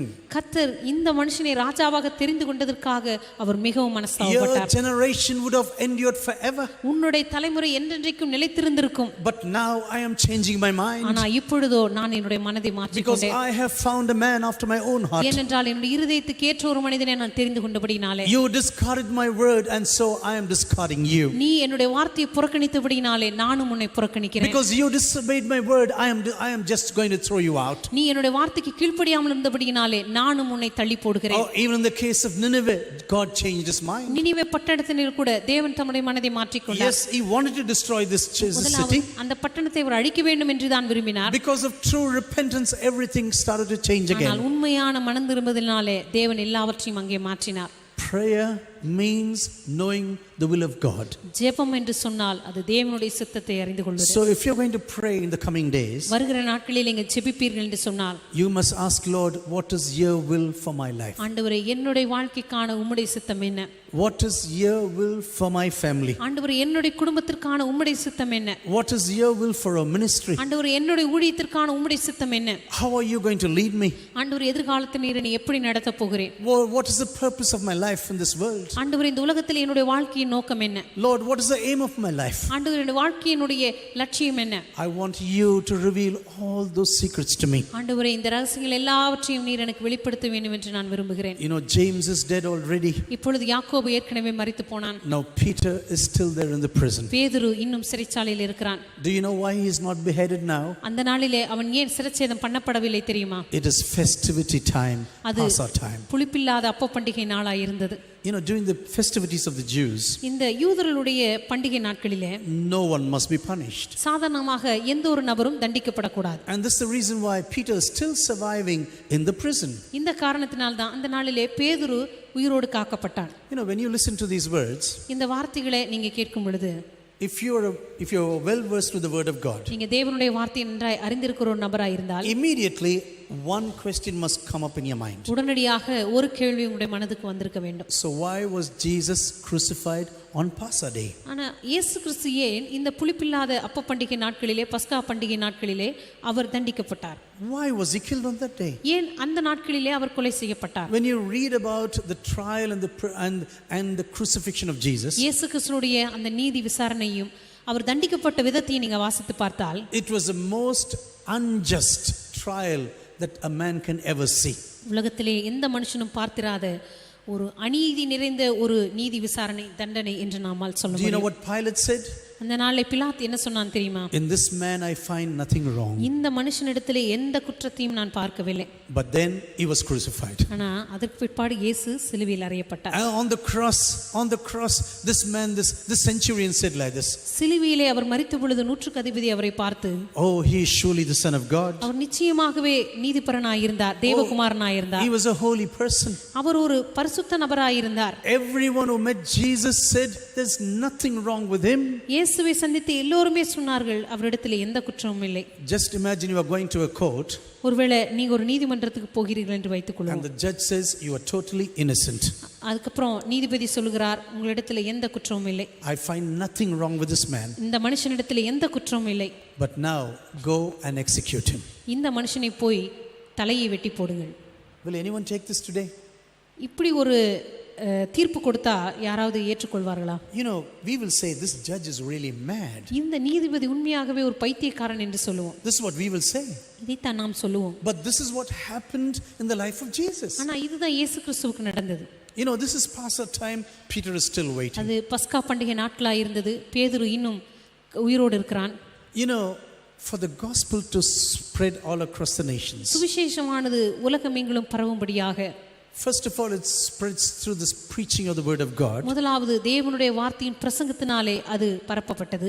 It also spread through the blood of its martyrs. அதேபோல இயேசு கிறிஸ்துவினுடைய இரத்த சாட்சிகளினாலேயும் அது பரப்பப்பட்டது. Many people who sacrificed their own lives to preach the gospel of Jesus. தங்களுடைய சொந்த வாழ்க்கையை அநேகர் கிரயமாக செலுத்தி இயேசு கிறிஸ்துவினுடைய சுவிசேஷத்தை பரவச் செய்தார்கள். Out of the 12 apostles, 11 died violent deaths. அப்போ இயேசு கிறிஸ்துவினுடைய 12 அப்போஸ்தலர்களிலே 11 அப்போஸ்தலர்கள் வன்மையான முறையிலே அவர்கள் மரித்தார்கள். John was the only one who died a natural death. யோவான் மாத்திரமே இயற்கையான ஒரு மரணத்தை சந்தித்தார். But he also suffered in the island of Patmos. இருந்தாலும் பத்மோ தீவிலே அவர் அடைக்கப்பட்டு அந்த இடத்திலே உபத்திரவப்படுத்தப்பட்டு மரித்தார். His brother James died already. அவருடைய சகோதரனாக யாக்கோபு ஏற்கனவே மரித்து போனார். After many years, John died. அதற்கு பிற்பாடு அநேக வருஷங்கள் கழித்து யோவான் மரித்து போனார். Yes, he died a natural death. அவர் இயற்கையான மரணத்தை அடைந்தார், உண்மைதான். But he also had to suffer in his life. இருந்தாலும் தன்னுடைய வாழ்க்கையிலே அவர் உபத்திரவப்படுத்தப்பட்டு தான் மரித்தார். Peter has got 16 men who are protecting him. இப்பொழுது பேதுருவை காக்கும்படியாக 16 போர்ச்சகவர்கள் அவனுக்கு நியமிக்கப்பட்டிருக்கிறார்கள். King Agrippa thought he is the ringleader. ஏரோது அங்கிரிப்பா நினைத்தான் இவன் தான் இந்த குழுவுக்கு தலைவன். I have already killed someone who was very close to Jesus. ஏற்கனவே இயேசுவுக்கு மிக நெருக்கமாய் இருந்த ஒரு நபரை கொலை செய்து விட்டேன். But now I have Peter in my hands. இப்பொழுது பேதுருவையும் என்னுடைய கரத்திலே வைத்திருக்கிறேன். And immediately after these Passover days, இந்த பஸ்கா பண்டிகை நாட்கள் முடிந்தவுடனே I am going to kill him. அவனை கொன்று விடுவேன். You know why 16 people were allotted to these people? ஏன் 16 பேர் இந்த பேதுருவை காக்கும்படியாக வைக்கப்பட்டார்கள் தெரியுமா? Romans normally divided the night into 4 sections. சாதாரணமாக ரோமர்கள் இரவு நேரத்தை 4 பகுதியாக பிரிப்பார்கள். And so for every section there were 4 soldiers. எனவே ஒவ்வொரு பகுதிக்கும் 4 போர்ச்சேவர்கள் இருக்கும்படியாக அவன் நியமித்தான். 2 soldiers were chained to the legs of the accused. 2 போர்ச்சேவர்கள் குற்றவாளிகளுடைய கால்களோடு கூட இணைந்து சங்கிலிகளால தங்களுடைய கால்களையும் கட்டிக்கொள்வார்கள். And 2 other people will be standing in the room to protect them. மற்ற 2 பேர் அந்த சிறைச்சாலைக்கு முன்பாக நின்று காவல் காப்பார்கள். And beyond that they have the iron gate. அதற்கு மேலாக அங்கே ஒரு இரும்பு கதவு போடப்பட்டது. In order to just protect one person. இந்த ஒரே நபரை காக்கும்படியாக 16 Roman soldiers. 16 ரோம போர்ச்சேவர்கள் நியமிக்கப்பட்டார்கள். Do you know what Christian tradition says, உங்களுக்கு தெரியுமா கிறிஸ்தவ பாரம்பரியம் என்ன சொல்கிறது என்று? when James was beheaded, யாக்கோபு கொலை செய்யப்பட்ட பொழுது one of the soldiers who was guarding James, அந்த நாளிலே யாக்கோபை பாதுகாத்துக் கொண்டிருந்த ஒரு ரோம போர்ச்சேவகன் he accepted the salvation given by the Lord Jesus Christ. கர்த்தராகிய இயேசு கிறிஸ்துவினால் கொடுக்கப்பட்ட ரட்சிப்பை அவன் ஏற்றுக்கொண்டான். He confessed to the gospel of the Lord Jesus Christ. கர்த்தராகிய இயேசு கிறிஸ்துவின் சுவிசேஷத்தை அவன் அறிக்கையிட்டான். And because he confessed to it, அவன் அந்த விசுவாசத்தை அறிக்கையிட்டபடினாலே he was taken and he was also beheaded. அவனும் யோவானோடு கூட சிறைச்சாதம் பண்ணப்பட்டான். Something, you never think the world is not afraid of the church. உங்களுக்கு தெரியுமா இந்த உலகம் ஒருபோதும் தேவ மனுஷர்களை பார்த்து பயப்படவில்லை, சபையை பார்த்து பயப்படவில்லை என்று நினைக்காதீர்கள். Maybe the church is not violent. ஒருவேளை சபை அது வன்முறையாக நடந்து கொள்ளாமல் இருக்கலாம். But the prayer of the church can move things, I tell you. ஆனால் சபையினுடைய ஜெபமானது நிச்சயமாகவே காரியங்களை அசைக்கும். The God to whom you pray can move nations. நீங்கள் ஜெபிக்கிற அந்த தேவனால தேசங்களை அசைக்க முடியும். You can sit in the corner of a single room. ஒருவேளை ஒரு அறையினுடைய மூலையிலே நீ உட்கார்ந்து கொண்டு ஜெபித்துக் கொண்டிருக்கலாம். And when you pray you can change nations to the power of the prayer. ஜெபிக்கும் பொழுது நீங்க உலகத்தினுடைய தேசங்களை வல்லமையினால மாற்ற முடியும். The God to whom you pray for too. நீங்க ஜெபிக்கிற தேவன், this God can move nations. இந்த தேவனால உலகத்தின் தேசங்களை அசைக்க முடியும். He can heal the bodies of people. அவர் உலகத்தில் இருக்கிறதான ஒவ்வொரு மனுஷனுடைய சரீரங்களை அவரால் சுகப்படுத்த முடியும். He can touch the lives of millions of people. இந்த உலகத்தில் இருக்கிறதான லட்சக்கணக்கான ஜனங்களுடைய சரீரத்தை வாழ்க்கையை தொட முடியும். You can go through the last 2000 years of church history. சபை சரித்திரனுடைய 2000 வருடங்களுக்கு முன்பாக நீங்கள் சென்று வாசித்து பாருங்கள். Yes, sufferings were there, persecution was there. உபத்திரவங்கள் இருந்தது, பாடுகள் இருந்தது, உண்மைதான். There were troubles, there were prisons. அங்கே பிரச்சனைகள் இருந்தது, அவர்கள் சிறைச்சாலையில் அடைக்கப்பட்டார்கள். There were beatings and floggings. அவர்கள் அடிக்கப்பட்டார்கள், அவர்கள் அந்த நாட்களிலே சரீரத்திலே வாதிக்கப்பட்டார்கள். They were threatened with words. அவர்கள் வார்த்தைகளினால பயமுறுத்தப்பட்டார்கள். They were slain through a sword. அந்த நாட்களிலே பட்டயத்தினால் வெட்டப்பட்டார்கள். They were cut into two pieces like Isaiah. அவர்கள் ஏசாயாவை போல வாளால் அறுப்புண்டார்கள். Just in two pieces this man was cut asunder. இந்த ஏசாயா என்கிறதான தீர்க்கதரிசி வாளால் இரண்டாக வெட்டப்பட்டான். You can chain the man of God. நீங்கள் தேவனுடைய மனுஷனை சங்கிலிகளால் கட்ட முடியும். But you can never chain the gospel. ஆனால் சுவிசேஷத்தை ஒருபோதும் கட்ட முடியாது. You can chain the man of God. ஒருவேளை நீங்க தேவனுடைய மனுஷனை கட்ட முடியும். You can never chain the gospel of the Lord Jesus. ஒருபோதும் கர்த்தராகிய இயேசு கிறிஸ்துவின் சுவிசேஷத்தை நீங்கள் கட்டி வைக்க முடியாது. You can bury a man of God. ஒருவேளை தேவனுடைய மனுஷனை நீங்கள் அடக்கம் பண்ண முடியும். You can never bury the church of Jesus. ஒருபோதும் இயேசுவுடைய சபையை அடக்கம் பண்ண முடியாது. Because the church of Jesus is a glorious one. ஏனென்றால் கர்த்தராகிய இயேசு கிறிஸ்துவின் சபையானது மகிமை நிறைந்த ஒன்று. Jesus says, I will build my church. இயேசு கிறிஸ்து சொன்னார், என்னுடைய சபையை நான் கட்டுவேன். And the gates of Hades will never overcome the church of Jesus. பாதாளத்தின் வாசல்கள் ஒருபோதும் அதை மேற்கொள்வதில்லை. It's not me who is building this church. சபையை கட்டுவது நான் அல்ல. Jesus is building the church. இயேசு கிறிஸ்துவே தம்முடைய சபையை கட்டிக் And the கொண்டிருக்கிறார். gates of Hades will never overcome the church of Jesus. பாதாளத்தின் வாசல்கள் ஒருபோதும் அதை மேற்கொள்ள முடியாது என்று சொன்னார். This man is waiting now. இந்த மனிதன் இப்பொழுது காத்துக் கொண்டிருக்கிறார். When I was meditating about the chains of Peter, பேதுருவுடைய இந்த சங்கிலிகளை குறித்து நான் தியானித்த பொழுது my thoughts immediately went to Apostle Paul. என்னுடைய எண்ணங்கள் உடனடியாக அப்போஸ்தலனாகிய பவுலுக்கு நேராக சென்றது. Because Apostle Paul was also chained at the end of his life. அப்போஸ்தலனாகிய பவுல் கூட தன்னுடைய வாழ்க்கையின் முடிவிலே சங்கிலியினால கட்டப்பட்டிருந்தார். When you read the letter to the Philippians, பிலிப்பியருக்கு எழுதின நிருபத்தை பார்க்கும் பொழுது, or when you read the letters to Timothy, அல்லது தீமோத்தேயுக்கு எழுதின கடிதத்தை வாசிக்கும் பொழுது, I tell you, when you read them you can never be without weeping. இந்த கடிதங்கள் எல்லாம் வாசிக்கும் பொழுது நீங்கள் அழாமல் வாசிக்கவே முடியாது. All the hardships this man went through. இந்த மனிதன் தன்னுடைய தனிப்பட்ட வாழ்க்கையில கடந்து சென்ற இந்த எல்லா கஷ்டங்களும். But do you know what he wrote to the Corinthians? ஆனா கொரிந்தியருக்கு என்ன எழுதினார் தெரியுமா? I speak in tongues more than all of you. உங்கள் எல்லாரை பார்க்கிலும் நான் அதிகமாக பாஷைகளை பேசுகிறேன். But this man also was chained to a Roman soldier. ஆனால் இந்த மனிதன் ஒரு நாளிலே ஒரு ரோம போர்ச்சேவனோடு கூட சங்கிலியினால் இணைத்து கட்டப்பட்டிருந்தான். I do not know what the Roman soldiers thought. அந்த நாளிலே அந்த ரோம போர்ச்சேவன் என்ன நினைத்தானோ எனக்கு தெரியவில்லை. They were chained to the apostle. அப்போஸ்தலனோடு கூட அந்த ரோம போர்ச்சையினுடைய கால்கள் சங்கிலியினால் இணைத்து கட்டப்பட்டிருக்கிறது. And Apostle Paul is speaking in tongues the whole day. அப்போஸ்தலன் பவுல் நாள் முழுவதும் அந்நிய பாஷை பேசிக் கொண்டிருக்கிறார். Would you like to have a person next to you like that the whole day? அப்படிப்பட்ட ஒரு நபரோடு கூட நீங்க கட்டப்பட்டால் உங்களுக்கு எப்படி இருக்கும்? I speak in tongues more than every one of you. உங்கள் எல்லாரை பார்க்கிலும் நான் அதிகமான பாஷைகளை பேசுகிறேன். And suddenly two soldiers are bound like that. திடீரென்று அதுபோல இரண்டு ரோம போர்ச்சையர்கள் கட்டப்பட்டிருக்கிறார்கள். And even though he was chained for the gospel, அவன் சுவிசேஷத்தின் நிமித்தம் கட்டப்பட்டவனாக இருந்தாலும் at the end of his life, at the end of the letter, he writes like this. இந்த கடிதத்தினுடைய முடிவிலே அவர் இப்படி எழுதுகிறார். All the people in Rome greet you. ரோமாபுரியில் இருக்கிறதான எல்லோரும் உங்களுக்கு வாழ்த்து தெரிவிக்கிறார்கள். Everyone from Caesar's household also greet you. விசேஷமாக ராயனுடைய அரண்மனையில் உள்ளவர்களும் உங்களுக்கு வாழ்த்துதல் சொல்லுகிறார்கள். How did the gospel go to Caesar's household? எப்படி ராயனுடைய அரண்மனைக்கு சுவிசேஷம் சென்றது? This man is in prison.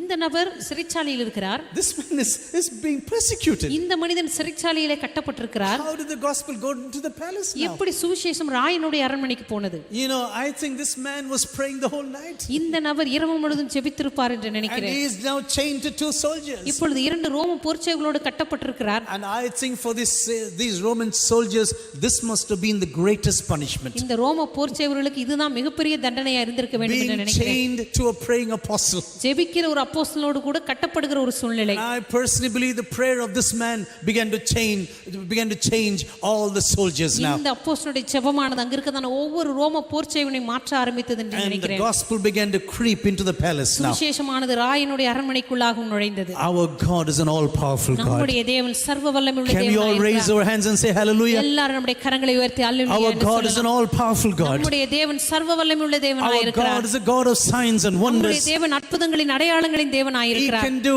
anything at any time through any person. அவரால் எந்த நேரத்திலும் யாரை கொண்டும் எந்த காரியத்தையும் செய்து முடிக்க முடியும். Yes, James was dead. It was a part of the plan of God. ஆம், யாக்கோபு சிறைச்சேதம் பண்ணப்பட்டான். அது தேவனுடைய திட்டத்தின் ஒரு பகுதியாய் இருந்தது, But உண்மைதான். now still Peter is alive. ஆனா இப்பொழுது பேதுரு இன்னும் உயிரோடு இருக்கிறார். On the coming Sunday I will meditate on this part of this chapter to வருகிற you. ஞாயிற்றுக்கிழமை என்று மற்ற பகுதியை குறித்து உங்களுக்கு நான் தியானித்து பிரசங்கிப்பேன். I want to close with one of my greatest heroes, what I know personally in this world. என்னுடைய தனிப்பட்ட வாழ்க்கையிலே நான் மிகவும் மெச்சிக்கொள்கிறதான ஒரு மிகப்பெரிய ஒரு கதாநாயகனை பற்றி நான் சொல்ல விரும்புகிறேன். Yes, Jesus comes first and then Apostle Paul. இயேசு கிறிஸ்து முதலாவது வருகிறார், இரண்டாவது அப்போஸ்தலனாகிய Pavul. These are untouched heroes for me. இவர்கள் ரெண்டு பேரும் என்னுடைய வாழ்க்கையிலே தொடப்பட முடியாத கதாநாயகர்கள். No one can come near them. அவர்கள் பக்கத்திலே யாரும் வர முடியாது. But there was a man called Jim Elliot. ஆனால் இன்னொரு நபர் இருக்கிறார், ஜிம் எலியட் என்கிறதான மனுஷன். You know, when I was a theology student in Germany, நான் ஜெர்மனி தேசத்திலே இறையியல் படித்துக் கொண்டிருந்த பொழுது I caught hold of the diary of this man. இந்த மனுஷன் அன்றாடம் எழுதி வைத்ததான அந்த நாட்குறிப்பு டைரி எனக்கு கிடைத்தது. He had the habit of writing down his diaries. ஒவ்வொரு நாளும் தன்னுடைய அன்றாட வாழ்க்கையில் நடக்கிறதான காரியங்களை எழுதி வைக்கக்கூடிய பழக்கம் உள்ளவர். He wanted to preach the gospel to Aqua Red Indians in Ecuador. ஈக்குவடா தேசத்திலே செவ்விந்தியர்களுக்கு சுவிசேஷத்தை பிரசங்கிக்கும்படியாக இவர் விரும்பினார். He was preparing, he learned the language, he learned the Spanish language. Spanish மொழியை கற்றுக்கொண்டார், அதற்காக தன்னை ஆயத்தப்படுத்தினார். He was always waiting to preach the gospel to these people. எப்பொழுதுமே எப்படியாவது இந்த செவ்விந்தியர்களுக்கு போய் சுவிசேஷத்தை அறிவிக்க வேண்டும் என்று விரும்பினார். He knew they are totally wild people. அவருக்கு நிச்சயமாக தெரியும் அவர்கள் மிகவும் வன்முறையாளர்கள் என்று He சொல்லி. knew that they will kill him. They may kill him. நிச்சயமாகவே ஜிம் எலியட்டை அவர்கள் கொலை செய்வார் என்று அவருக்கு தெரியும். But he was preparing and preparing. இருந்தாலும் தன்னை ஆயத்தப்படுத்தினார். Just about 160 kilometers from here. அவர் இருக்கிறதான இடத்திலிருந்து 160 கிலோமீட்டர் தொலைவிலே, No, from here, from Trichy. இங்கிருந்து திருச்சியிலிருந்து 160 கிலோமீட்டர் தொலைவிலே There is a place called Tranquba. Tharangambadi என்கிறதான ஒரு இடம் உண்டு. How many of you have been there? எத்தனை பேர் அந்த இடத்துக்கு போயிருக்கிறீங்க? Can you please put up your hands? உங்களுடைய கரங்களை உயர்த்த முடியுமா? Go there. தயவு செய்து அங்க போய் பாருங்க. You will go and learn about this Pastor Bartholomeus Ziegenbalg. Bartholomeus Ziegenbalg என்கிறதான இந்த போதரை பற்றி அறிந்து கொள்வீர்கள். This man came to India more than 300 years ago.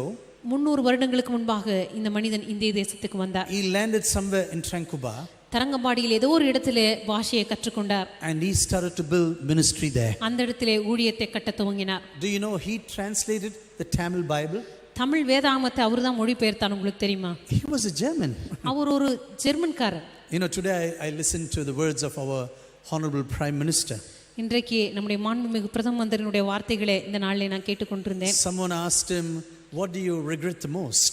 உங்களுடைய வாழ்க்கையிலே நீங்க மிகவும் வருந்துகிற காரியம் என்ன என்று கேட்டார்கள். He says, one of the things I regret is that I did not learn the beautiful Tamil language. அவர் சொன்னார், என்னுடைய வாழ்க்கையிலே நான் இப்பொழுது வருத்தப்படுகிற முக்கியமான ஒரு காரியம் நான் தமிழ் பாஷையை கற்றுக்கொள்ளவில்லை என்பதுதான் என்று This is சொன்னார். such an ancient language.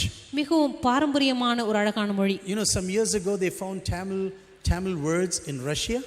சில வருடங்களுக்கு முன்பதாக ரஷ்ய தேசத்திலே தமிழ் எழுத்துக்களை கண்டுபிடித்தார்கள். உங்களுக்கு தெரியுமா? 5,000 years old. அது 5000 வருடம் பழமை வாய்ந்தது. They saw the alphabets in Russia. ரஷ்யாவிலே இதனுடைய எழுத்துக்களை அவர்கள் கண்டுபிடித்தார்கள். This man learned the Tamil language. இந்த மனிதர் தமிழ் மொழியை கற்றுக்கொண்டு, And I tell you, it's not so easy for foreigners. நான் சொல்லுகிறேன், அந்நிய தேசத்திலிருந்து வருகிறதான ஜனங்களுக்கு தமிழ் மொழி அவ்வளவு எளிதானதல்ல. My wife battled and is still battling with the Tamil language. என்னுடைய மனைவி இந்த தமிழ் மொழியோடு கூட எவ்வளவோ போராடினார்கள், இன்றைக்கும் போராடி கொண்டிருக்கிறார்கள். It's not so easy to learn. இது கற்றுக்கொள்வதற்கு மிகவும் எளிதான ஒரு மொழி அல்ல. But not only this pastor learned this language, ஆனா இந்த போதகர் தமிழ் பாஷையை கற்றுக்கொண்டது மாத்திரமல்ல, he wrote down the Bible, he translated the Bible with another Indian man. வேதத்தையே இன்னொரு இந்திய மனிதனோடு கூட சேர்ந்து முற்றிலுமாக மொழிபெயர்த்து கொடுத்திருக்கிறார். He had a passion for the salvation of the Tamilians. இந்த தமிழ் ஜனங்கள் எப்படியாவது ரட்சிக்கப்பட வேண்டும் என்பதற்கான மிகப்பெரிய ஒரு வைராக்கியம் உள்ள ஒரு மனிதர். One of the moving moments for me when I go to that place, அந்த இடத்துக்கு நான் போகும் பொழுது என்னை மிக அதிகமாக அசைக்கிற ஒரு காரியம், his son is buried there. அவருடைய சொந்த மகனே தரங்கம்பாடியில தான் புதைக்கப்பட்டிருக்கிறார். He was only 36 years of age when he died. அவர் மரித்த பொழுது அவருக்கு 36 வயது தான். You know, once I was standing there before this grave, ஒரு நாள் அந்த கல்லறைக்கு முன்பாக நான் நின்று கொண்டிருந்த பொழுது, and I was thinking, Lord, what did this man think when he buried his own son? நான் ஜெபம் பண்ண, ஆண்டவரே, தன்னுடைய சொந்த மகனையே அந்த இடத்துல புதைக்கும் பொழுது இந்த மனுஷன் எப்படி யோசித்திருப்பார்? How much of heartache would have this man had? தன்னுடைய சொந்த மகனையே இந்த தேசத்துல புதைக்கும் பொழுது அவருக்கு எப்படிப்பட்டதான ஒரு இருதய வேதனை இருந்திருக்க வேண்டும். Far away from home, தேசத்திலிருந்து மிக வெகு தூரத்தில் இருக்கிறார். no relatives, nothing. தன்னுடைய சொந்த தேசத்திலிருந்து வெகு தூரம், எந்த சொந்தக்காரர்கள் இல்லை, குடும்ப உறவினர்கள் இல்லை. And he's now bringing his own child to the grave. நம்முடைய சொந்த மகனையே இந்த தேசத்துல புதைக்கும்படியே போகிறார். This Jim Elliot tried a lot, learned the language. இந்த ஜிம் எலியட் என்கிறதான மனுஷன் கூட இந்த பாஷையை கற்றுக்கொள்ளும்படி மிகவும் அதிகமாக விரும்பினார். And one final day he started his 18-hour journey. கடைசியாக அவர் தன்னுடைய பிரயாணத்தை துவக்கினார். He went to the coast and he was waiting to go to Ecuador. கடற்கரையிலே போய் நின்று கொண்டு ஈக்குவடர் தேசத்துக்கு போகும்படி காத்திருந்தார். And one of his friends said like this, அவருடைய நண்பர்கள் ஒருவர் இப்படி சொன்னார், these people are living in the forest. இந்த செவ்விந்தியர்கள் எல்லாம் காட்டுக்குள் வாழுகிறவர்கள். They are very wild people. அவர்கள் மிகவும் வன்முறை நிறைந்தவர்கள். So don't go there immediately. எனவே உடனடியாக அங்கே நீங்க போக வேண்டாம். We will fly over them. முதல்ல நம்ம ஒரு விமானத்துல அதற்கு மேலாக பறக்கலாம். And we will drop presents for them. அவங்களுக்கு சின்ன சின்ன பரிசு பொருட்களை கீழே போடலாம். We will throw a lot of presents. சின்ன சின்ன பரிசு பொருட்களை அவங்களுக்கு நிறைய போடலாம். And this was happening. The people collected all the presents. அங்கே போடப்பட்ட எல்லா பரிசு பொருட்களையும் அங்க வந்த செவ்விந்தியர்கள் எல்லாத்தையும் எடுத்துக்கொண்டார்கள். They even sent another present to this man. அவர்களும் கீழிருந்து அவர்களும் பரிசு பொருட்களை திரும்ப அனுப்பிவிட்டார்கள். So this man thought everything is okay now. எனவே ஜிம் எலியட் நினைத்தார், சரி இப்பொழுது எல்லாம் சரியாகிவிட்டது. Now we can get down and wait for these people. இப்பொழுது விமானத்திலிருந்து இறங்கி நம்ம அவங்களை போய் சந்திக்கலாம். And one day they were standing on the beach. அப்படி அவர்கள் கடற்கரையிலே நின்று கொண்டிருந்த பொழுது Two women came. இரண்டு பெண்கள் வந்தார்கள். And he thought, hey, everything is fine. எல்லாமே இப்பொழுது சரியாகிவிட்டது என்று நினைத்தார்கள். Wonderful day. ஓ, அற்புதமான ஒரு நாள். My vision is being fulfilled. இப்பொழுது என்னுடைய தரிசனம் நிறைவேறிவிட்டது. Suddenly there was a huge cry. திடீரென்று அங்கே பெரிய கூக்குரல் உண்டானது. From the midst of the forest, அந்த காட்டுக்கு மத்தியிலே many spears were being thrown at these people. அநேக அம்புகள் இவர்களுக்கு நேராக வீசப்பட்டது. He and his 4 friends அவரும் அவனோடு கூட சேர்ந்த 4 நண்பர்களும் died on the spot without preaching one message. ஒரு செய்தியை கூட பிரசங்கிக்காமல் அந்த கடற்கரையிலேயே அவர்கள் மரித்து போனார்கள். I know many people was asking on those days, அநேகர் அந்த நாட்களிலே அநேக கேள்விகளை கேட்டுக்கொண்டிருந்தார்கள். எனக்கு தெரியும். Lord, why did you allow this to happen? ஆண்டவரே, இந்த காரியம் நடப்பதற்கு ஏன் அனுமதித்தீர்? Why did this man go to this place? ஏன் இந்த நபர் இந்த இடத்துக்கு போயிருக்க வேண்டும்? Did he pray well? அவர் அதுக்கு முன்பு நன்றாக ஜெபித்தாரா? You know, when such things happen, இப்படிப்பட்ட காரியங்கள் நடக்கும் பொழுது especially Christians have many questions. விசேஷமாக கிறிஸ்தவர்களுக்கு அநேக கேள்விகள் எழும்பலாம். They will come with some very painful questions. அவர்கள் மிகவும் வேதனையான கேள்விகளோடு கூட நம்மிடத்தில் வருவார்கள். Why did this happen to you? ஏன் இப்படிப்பட்ட காரியம் வாழ்க்கையில நடந்தது? Why did your pastor die with corona? ஏன் உங்க பாஸ்டர் கொரோனாவால மரித்து போனார்? Why was your pastor not protected? ஏன் உங்க பாஸ்டர் தேவன் பாதுகாக்கவில்லை? Why did all these 5 people die? ஏன் இந்த 5 பேர் மரித்து போனார்கள்? Did they not pray well? அவங்க நன்றாய் ஜெபிக்கவில்லையா? Yes, they prayed well. ஆம், அவர் நன்றாகத்தான் ஜெபித்தார்கள். But the sovereignty of God decided that they should die as martyrs. ஆனா தேவனுடைய சர்வாதிகாரமானது அவர்கள் இரத்த சாட்சிகளாய் மரிக்க வேண்டும் என்று தீர்மானித்தது. Today there are thousands of Akwa Indians who are believers. இன்றைக்கு தேவனை விசுவாசிக்கிற அநேக செவ்விந்தியர்கள் உண்டு. But this was the beginning of this ministry. ஆனால் இவையெல்லாம் gym எலியட்டுடைய ஊழியத்தினாலே ஏற்படுத்தப்பட்டவை. But you know, after reading this diary, இந்த அவருடைய டைரியை நான் வாசித்த பின்பு thousands of young people started to go to the nations. அநேக வாலிபர்கள் எழும்பி தேசங்களுக்குள்ளாக ஊழியக்காரர்களாய் சென்றார்கள். The testimony of this one single person இந்த ஒரு மனிதனுடைய சாட்சி touched the lives of so many thousands and thousands of young people. ஆயிரக்கணக்கான வாலிபருடைய வாழ்க்கையை தொட ஆரம்பித்தது. And they said, yes Lord, here am I, send me. அவங்க சொன்னாங்க, ஆண்டவரே இதோ இருக்கிறேன், என்னை அனுப்பும். Among these thousands of people, இந்த ஆயிரக்கணக்கான மக்களுக்குள்ளாக I was also one of them. அவர்களுக்குள்ளாய் தொடப்பட்ட மனிதர்களில் நானும் ஒருவன். I said, Lord, whatever it may cost me, நான் சொன்னேன், ஆண்டவரே என்னுடைய வாழ்க்கையில் எந்த கிரையும் செலுத்த வேண்டியதா இருந்தாலும் சரி, here am I, send me now. ஆண்டவரே இதோ இருக்கிறேன், என்னை அனுப்பும். I want every eyes to be closed. எல்லோரும் உங்களுடைய கண்களை மூடும்படியாக கேட்டுக்கொள்கிறேன். As we come to the end of the service, இந்த ஆராதனையுடைய முடிவுக்கு வரும் பொழுது that we say, Lord, here am I, send me. ஆண்டவரே இதோ அடியேன் இருக்கிறேன், என்னை அனுப்பும். Lord, I want to trust your wisdom and your sovereignty. ஆண்டவரே உம்முடைய ஞானத்தையும் உம்முடைய சர்வாதிகாரத்தையும் நான் நம்புகிறேன். Your plans and your wisdom are never going to be in vain. ஆண்டவரே உம்முடைய ஞானமும் உம்முடைய அறிவும் ஒருபோதும் வீணாய் போவதில்லை. You have a plan for me. ஆண்டவரே எனக்காக ஒரு திட்டத்தை நீர் வைத்திருக்கிறேன். You have a purpose for my family. ஆண்டவரே என்னுடைய தனிப்பட்ட குடும்பத்துக்காக ஒரு திட்டத்தை நீர் வைத்திருக்கிறேன். Yes, it may cost me a lot. ஆமாம் ஆண்டவரே, ஒருவேளை என்னுடைய வாழ்க்கையில் அநேக கிரயத்தை நான் செலுத்த வேண்டியதாக இருக்கலாம். Maybe it may cost me everything. ஒருவேளை என்னுடைய வாழ்க்கையில் எல்லாவற்றையுமே நான் கிரயமாய் செலுத்த வேண்டியதாக இருக்கலாம். But still I keep on trusting you. இருந்தாலும் நான் உம்மை தொடர்ந்து விசுவாசிப்பேன். Even if you slain me, I will keep on trusting you. ஆண்டவரே நீர் என்னை கொன்று போட்டாலும் உம் பேரில் நான் நம்பிக்கையாக இருப்பேன். Lord, I will follow you. ஆண்டவரே நான் உம்மை பின்பற்றுவேன். Wherever you take me. ஆண்டவரே எந்த இடத்துக்கு நீர் என்னை எடுத்துச் சென்றாலும் சரி. Whether it is to the wedding of Cana. ஆண்டவரே அது ஒருவேளை கானாவூர் கல்யாணமாய் இருக்கலாம். Or to the cross of Calvary. அல்லது கல்வாரி சிலுவையாய் இருக்கலாம். Whether it is to the home of Lazarus. ஒருவேளை அது லாசருவினுடைய வீடாய் இருக்கலாம். Or to the being dragged to the streets of Jerusalem. ஒருவேளை எருசலேமின் தெருக்களில் இழுத்துச் செல்லப்பட வேண்டியதாய் இருக்கலாம். Lord, I will keep on trusting you. ஆண்டவரே எதுவாய் இருந்தாலும் உம்மை நான் நம்பிக்கொண்டிருப்பேன். I will keep on trusting you. ஆண்டவரே தொடர்ந்து உம்மை நான் நம்பிக்கொண்டிருப்பேன். Maybe there's someone to whom God spoke to you this evening. ஒருவேளை இங்க இருக்கிற யாரோ ஒருவரோடு கூட கர்த்தர் பேசி இருக்கலாம். Maybe God says, yeah, I have a plan and a purpose for you. ஒருவேளை ஆண்டவர் உங்களை பார்த்து சொல்லியிருக்கலாம், உனக்காக ஒரு திட்டத்தையும் நோக்கத்தையும் நான் வைத்திருக்கிறேன். Are you standing on the purposes and the will of God? உண்மையாகவே தேவனுடைய திட்டத்துக்குள்ளாக தேவனுடைய நோக்குக்குள்ளாக நீங்கள் நின்று கொண்டிருக்கிறீர்களா? Maybe you say, yes Lord, I want to come back to your will. ஒருவேளை நீங்க சொல்லலாம், ஆண்டவரே உம்முடைய சித்தத்துக்கு நான் திரும்பி வருகிறேன். Lord, I want to consecrate my life. ஆண்டவரே என்னுடைய வாழ்க்கையை உம்முடைய சமூகத்தில் அர்ப்பணிக்க விரும்புகிறேன். I want to come back to your will. ஆண்டவரே உம்முடைய சித்தத்துக்கு நான் திரும்பி வர விரும்புகிறேன். If this is your prayer this evening, இது உங்களுடைய ஜெபமாக இந்த மாலை வேளையில் இருக்கும் என்று சொன்னால், if you really mean this from the depths of your heart, உண்மையாகவே இந்த ஜெபத்தை உங்களுடைய உள்ளத்தின் ஆழத்திலிருந்து நீங்கள் அர்த்தப்படுத்துவீர்கள் என்று சொன்னால், just lift up your right hand and we want to pray for you. உங்களுடைய கரங்களை உயர்த்தும்படியாக கேட்டுக்கொள்கிறேன். உங்களுக்காக நான் ஜெபிக்க விரும்புகிறேன். Lord, bring me to the center of your will and your purpose. ஆண்டவரே உம்முடைய திட்டத்தின் மையத்துக்குள்ளாக, உம்முடைய நோக்கங்களின் மையத்துக்குள்ளாக என்னை நீ கொண்டு வரும்படியாக I நான் want to ஜெபிக்கிறேன். fulfill your will and your desire and your purposes in my personal ஆண்டவரே life. உம்முடைய விருப்பத்தையும் உம்முடைய திட்டத்தையும் உம்முடைய நோக்கங்களையும் என்னுடைய தனிப்பட்ட வாழ்க்கையில நான் நிறைவேற்ற விரும்புகிறேன். Lord, lead me. Lord, lead me. ஆண்டவரே என்னை நடத்தும், என்னை நடத்தும். Lord, I want to follow you. ஆண்டவரே உம்மை நான் பின்பற்ற விரும்புகிறேன். Wherever you may take me. ஆண்டவரே நீர் எந்த இடத்திற்கு என்னை எடுத்துச் சென்றாலும் I சரி, just want to keep on trusting ஆண்டவரே you. தொடர்ந்து உம்மை நான் விசுவாசித்துக் கொண்டிருக்க விரும்புகிறேன். Lord, I thank you for these hands that have been raised up. ஆண்டவரே உயர்த்தப்பட்ட கரங்களுக்காக உமக்கு நான் நன்றி செலுத்துகிறேன். Lord, I pray that you really come and touch us deeply tonight. ஆண்டவரே உண்மையாகவே நீர் தாமே கடந்து வந்து அவருடைய வாழ்வை நீர் ஆழமாக தொடும்படியாக நான் ஜெபிக்கிறேன். Lord, I thank you for everything what you have done in our lives till today. ஆண்டவரே இந்த நாள் வரைக்கும் எங்களுடைய வாழ்க்கையில் நீ செய்த ஒவ்வொரு காரியங்களுக்காக உமக்கு நன்றி.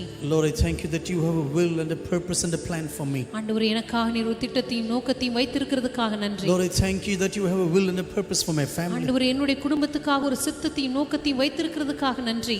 Lord, I pray let your will be done, let your kingdom down. ஆண்டவரே உம்முடைய ராஜ்யம் வருவதாக, உம்முடைய சித்தம் செய்யப்படுவதாக. Lord, many times I do not understand your ways. ஆண்டவரே அநேக நேரங்களில் உம்முடைய வழிகளை நான் புரிந்து கொள்ளாமல் I do இருந்திருக்கிறேன். not understand the ways through which you take me. அநேக நேரங்களில் நீ எடுத்துச் செல்கிறதான அந்த பாதைகளை நான் அறியாமல் இருந்திருக்கிறேன். But still I want to keep on trusting you. இருந்தாலும் உம்மை தொடர்ந்து நம்பிக்கொண்டிருக்க நான் விரும்புகிறேன். Lord, I want to follow you with my whole heart. ஆண்டவரே, என்னுடைய முழு இருதயத்தோடு கூட உம்மை நான் பின்பற்ற விரும்புகிறேன். Father, I want to pray for everyone who's here. பிதாவே, இந்த நாளில் வந்திருக்கிற ஒவ்வொருவருக்காக நான் ஜெபிக்க விரும்புகிறேன். Lord, whatever their deepest need, ஆண்டவருடைய வாழ்க்கையின் ஆழமான தேவைகள் எதுவாக இருந்தாலும் சரி, Lord, I pray that you speak to us continuously. ஆண்டவரே, நீர் தாமே தொடர்ந்து அவளோடு கூட பேசிக் கொண்டிருக்கும்படியாய் விரும்புகிறேன். Let these words continuously speak to us in the coming ஆண்டவரே, days. இந்த வார்த்தைகளானது வருகிற நாட்களிலே தொடர்ந்து எங்களோடு கூட பேசிக் கொண்டிருக்கும்படியாய் I விரும்புகிறேன். pray that you bless everyone who's here this evening வந்திருக்கவன் ஒவ்வொருவரையும் நீர் ஆசீர்வதிக்கும்படியாய் நான் ஜெபிக்கிறேன். and make them a great blessing to the nations of this world. ஆண்டவரே, அவருடைய இந்த உலகத்தின் தேசங்களுக்கு ஆசீர்வாதமாக மாற்றும்படி நான் ஜெபிக்கிறேன். You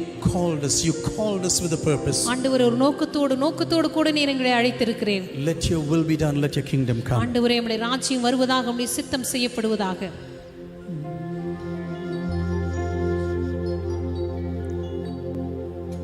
யஜமானனே, யஜமானனே, உம் சேவைக்காய் என்னை அழைத்தீ. யஜமானனே, யஜமானனே, உம் சேவைக்காய் என்னை அழைத்தீ. அழியும் என் கைகளை கொண்டு அழியா உன் ராஜ்யம் கட்ட வைத்தியமான என்னை தெரிந்தெடுத்தே. அழியும் என்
எல்லாரும் சேர்ந்து இயேசுவானவர் தம்முடைய சீஷர்களுக்கு சொல்லிக் கொடுத்த ஜெபத்தை செய்யலாம். The Lord's Prayer. பரமண்டங்கள் இருக்கிற எங்கள் பிதாவே, உம்முடைய நாமம் பரிசுத்தப்படுவதாக, உம்முடைய ராஜ்யம் வருவதாக, உம்முடைய சித்தம் பரமண்டத்திலே செய்யப்படுவது போல பூமியிலேயும் செய்யப்படுவதாக. எங்களுக்கு வேண்டிய ஆகாரத்தை இன்று எங்களுக்கு தாரும். எங்கள் கடனாளிகளுக்கு நாங்கள் மன்னிக்கிறது போல எங்கள் கடன்களை எங்களுக்கு மன்னியும். எங்களை சோதனைக்குட்பட பண்ணாமல் தீமை நின்று எங்களை ரட்சித்துக் கொள்ளும். ராஜ்யமும் வல்லமையும் மகிமையும் என்றென்றைக்கும் உம்முடையவைகளே. ஆமென். கர்த்தர் உங்களை ஆசீர்வதித்து உங்களை காக்க கடவர். கர்த்தர் தம்முடைய முகத்தை உண்மையில் பிரகாசிக்க பண்ணி உண்மையில் கிருபையாயிருக்க கடவர். கர்த்தர் தம்முடைய முகத்தை உண்மையில் பிரசனமாக்கி உனக்கு சமாதானம் கட்டளையிடுவார். The Lord bless you and keep you. The Lord make his face to shine upon you and be gracious to you. The Lord lift up his countenance upon you and give you his peace. எல்லாரும் சேர்ந்து சொல்லுவோம். என் ஆத்மாவே கர்த்தரை ஸ்தோத்திரி. முழு உள்ளமே அவருடைய பரிசுத்த நாமத்தில் ஸ்தோத்திரி.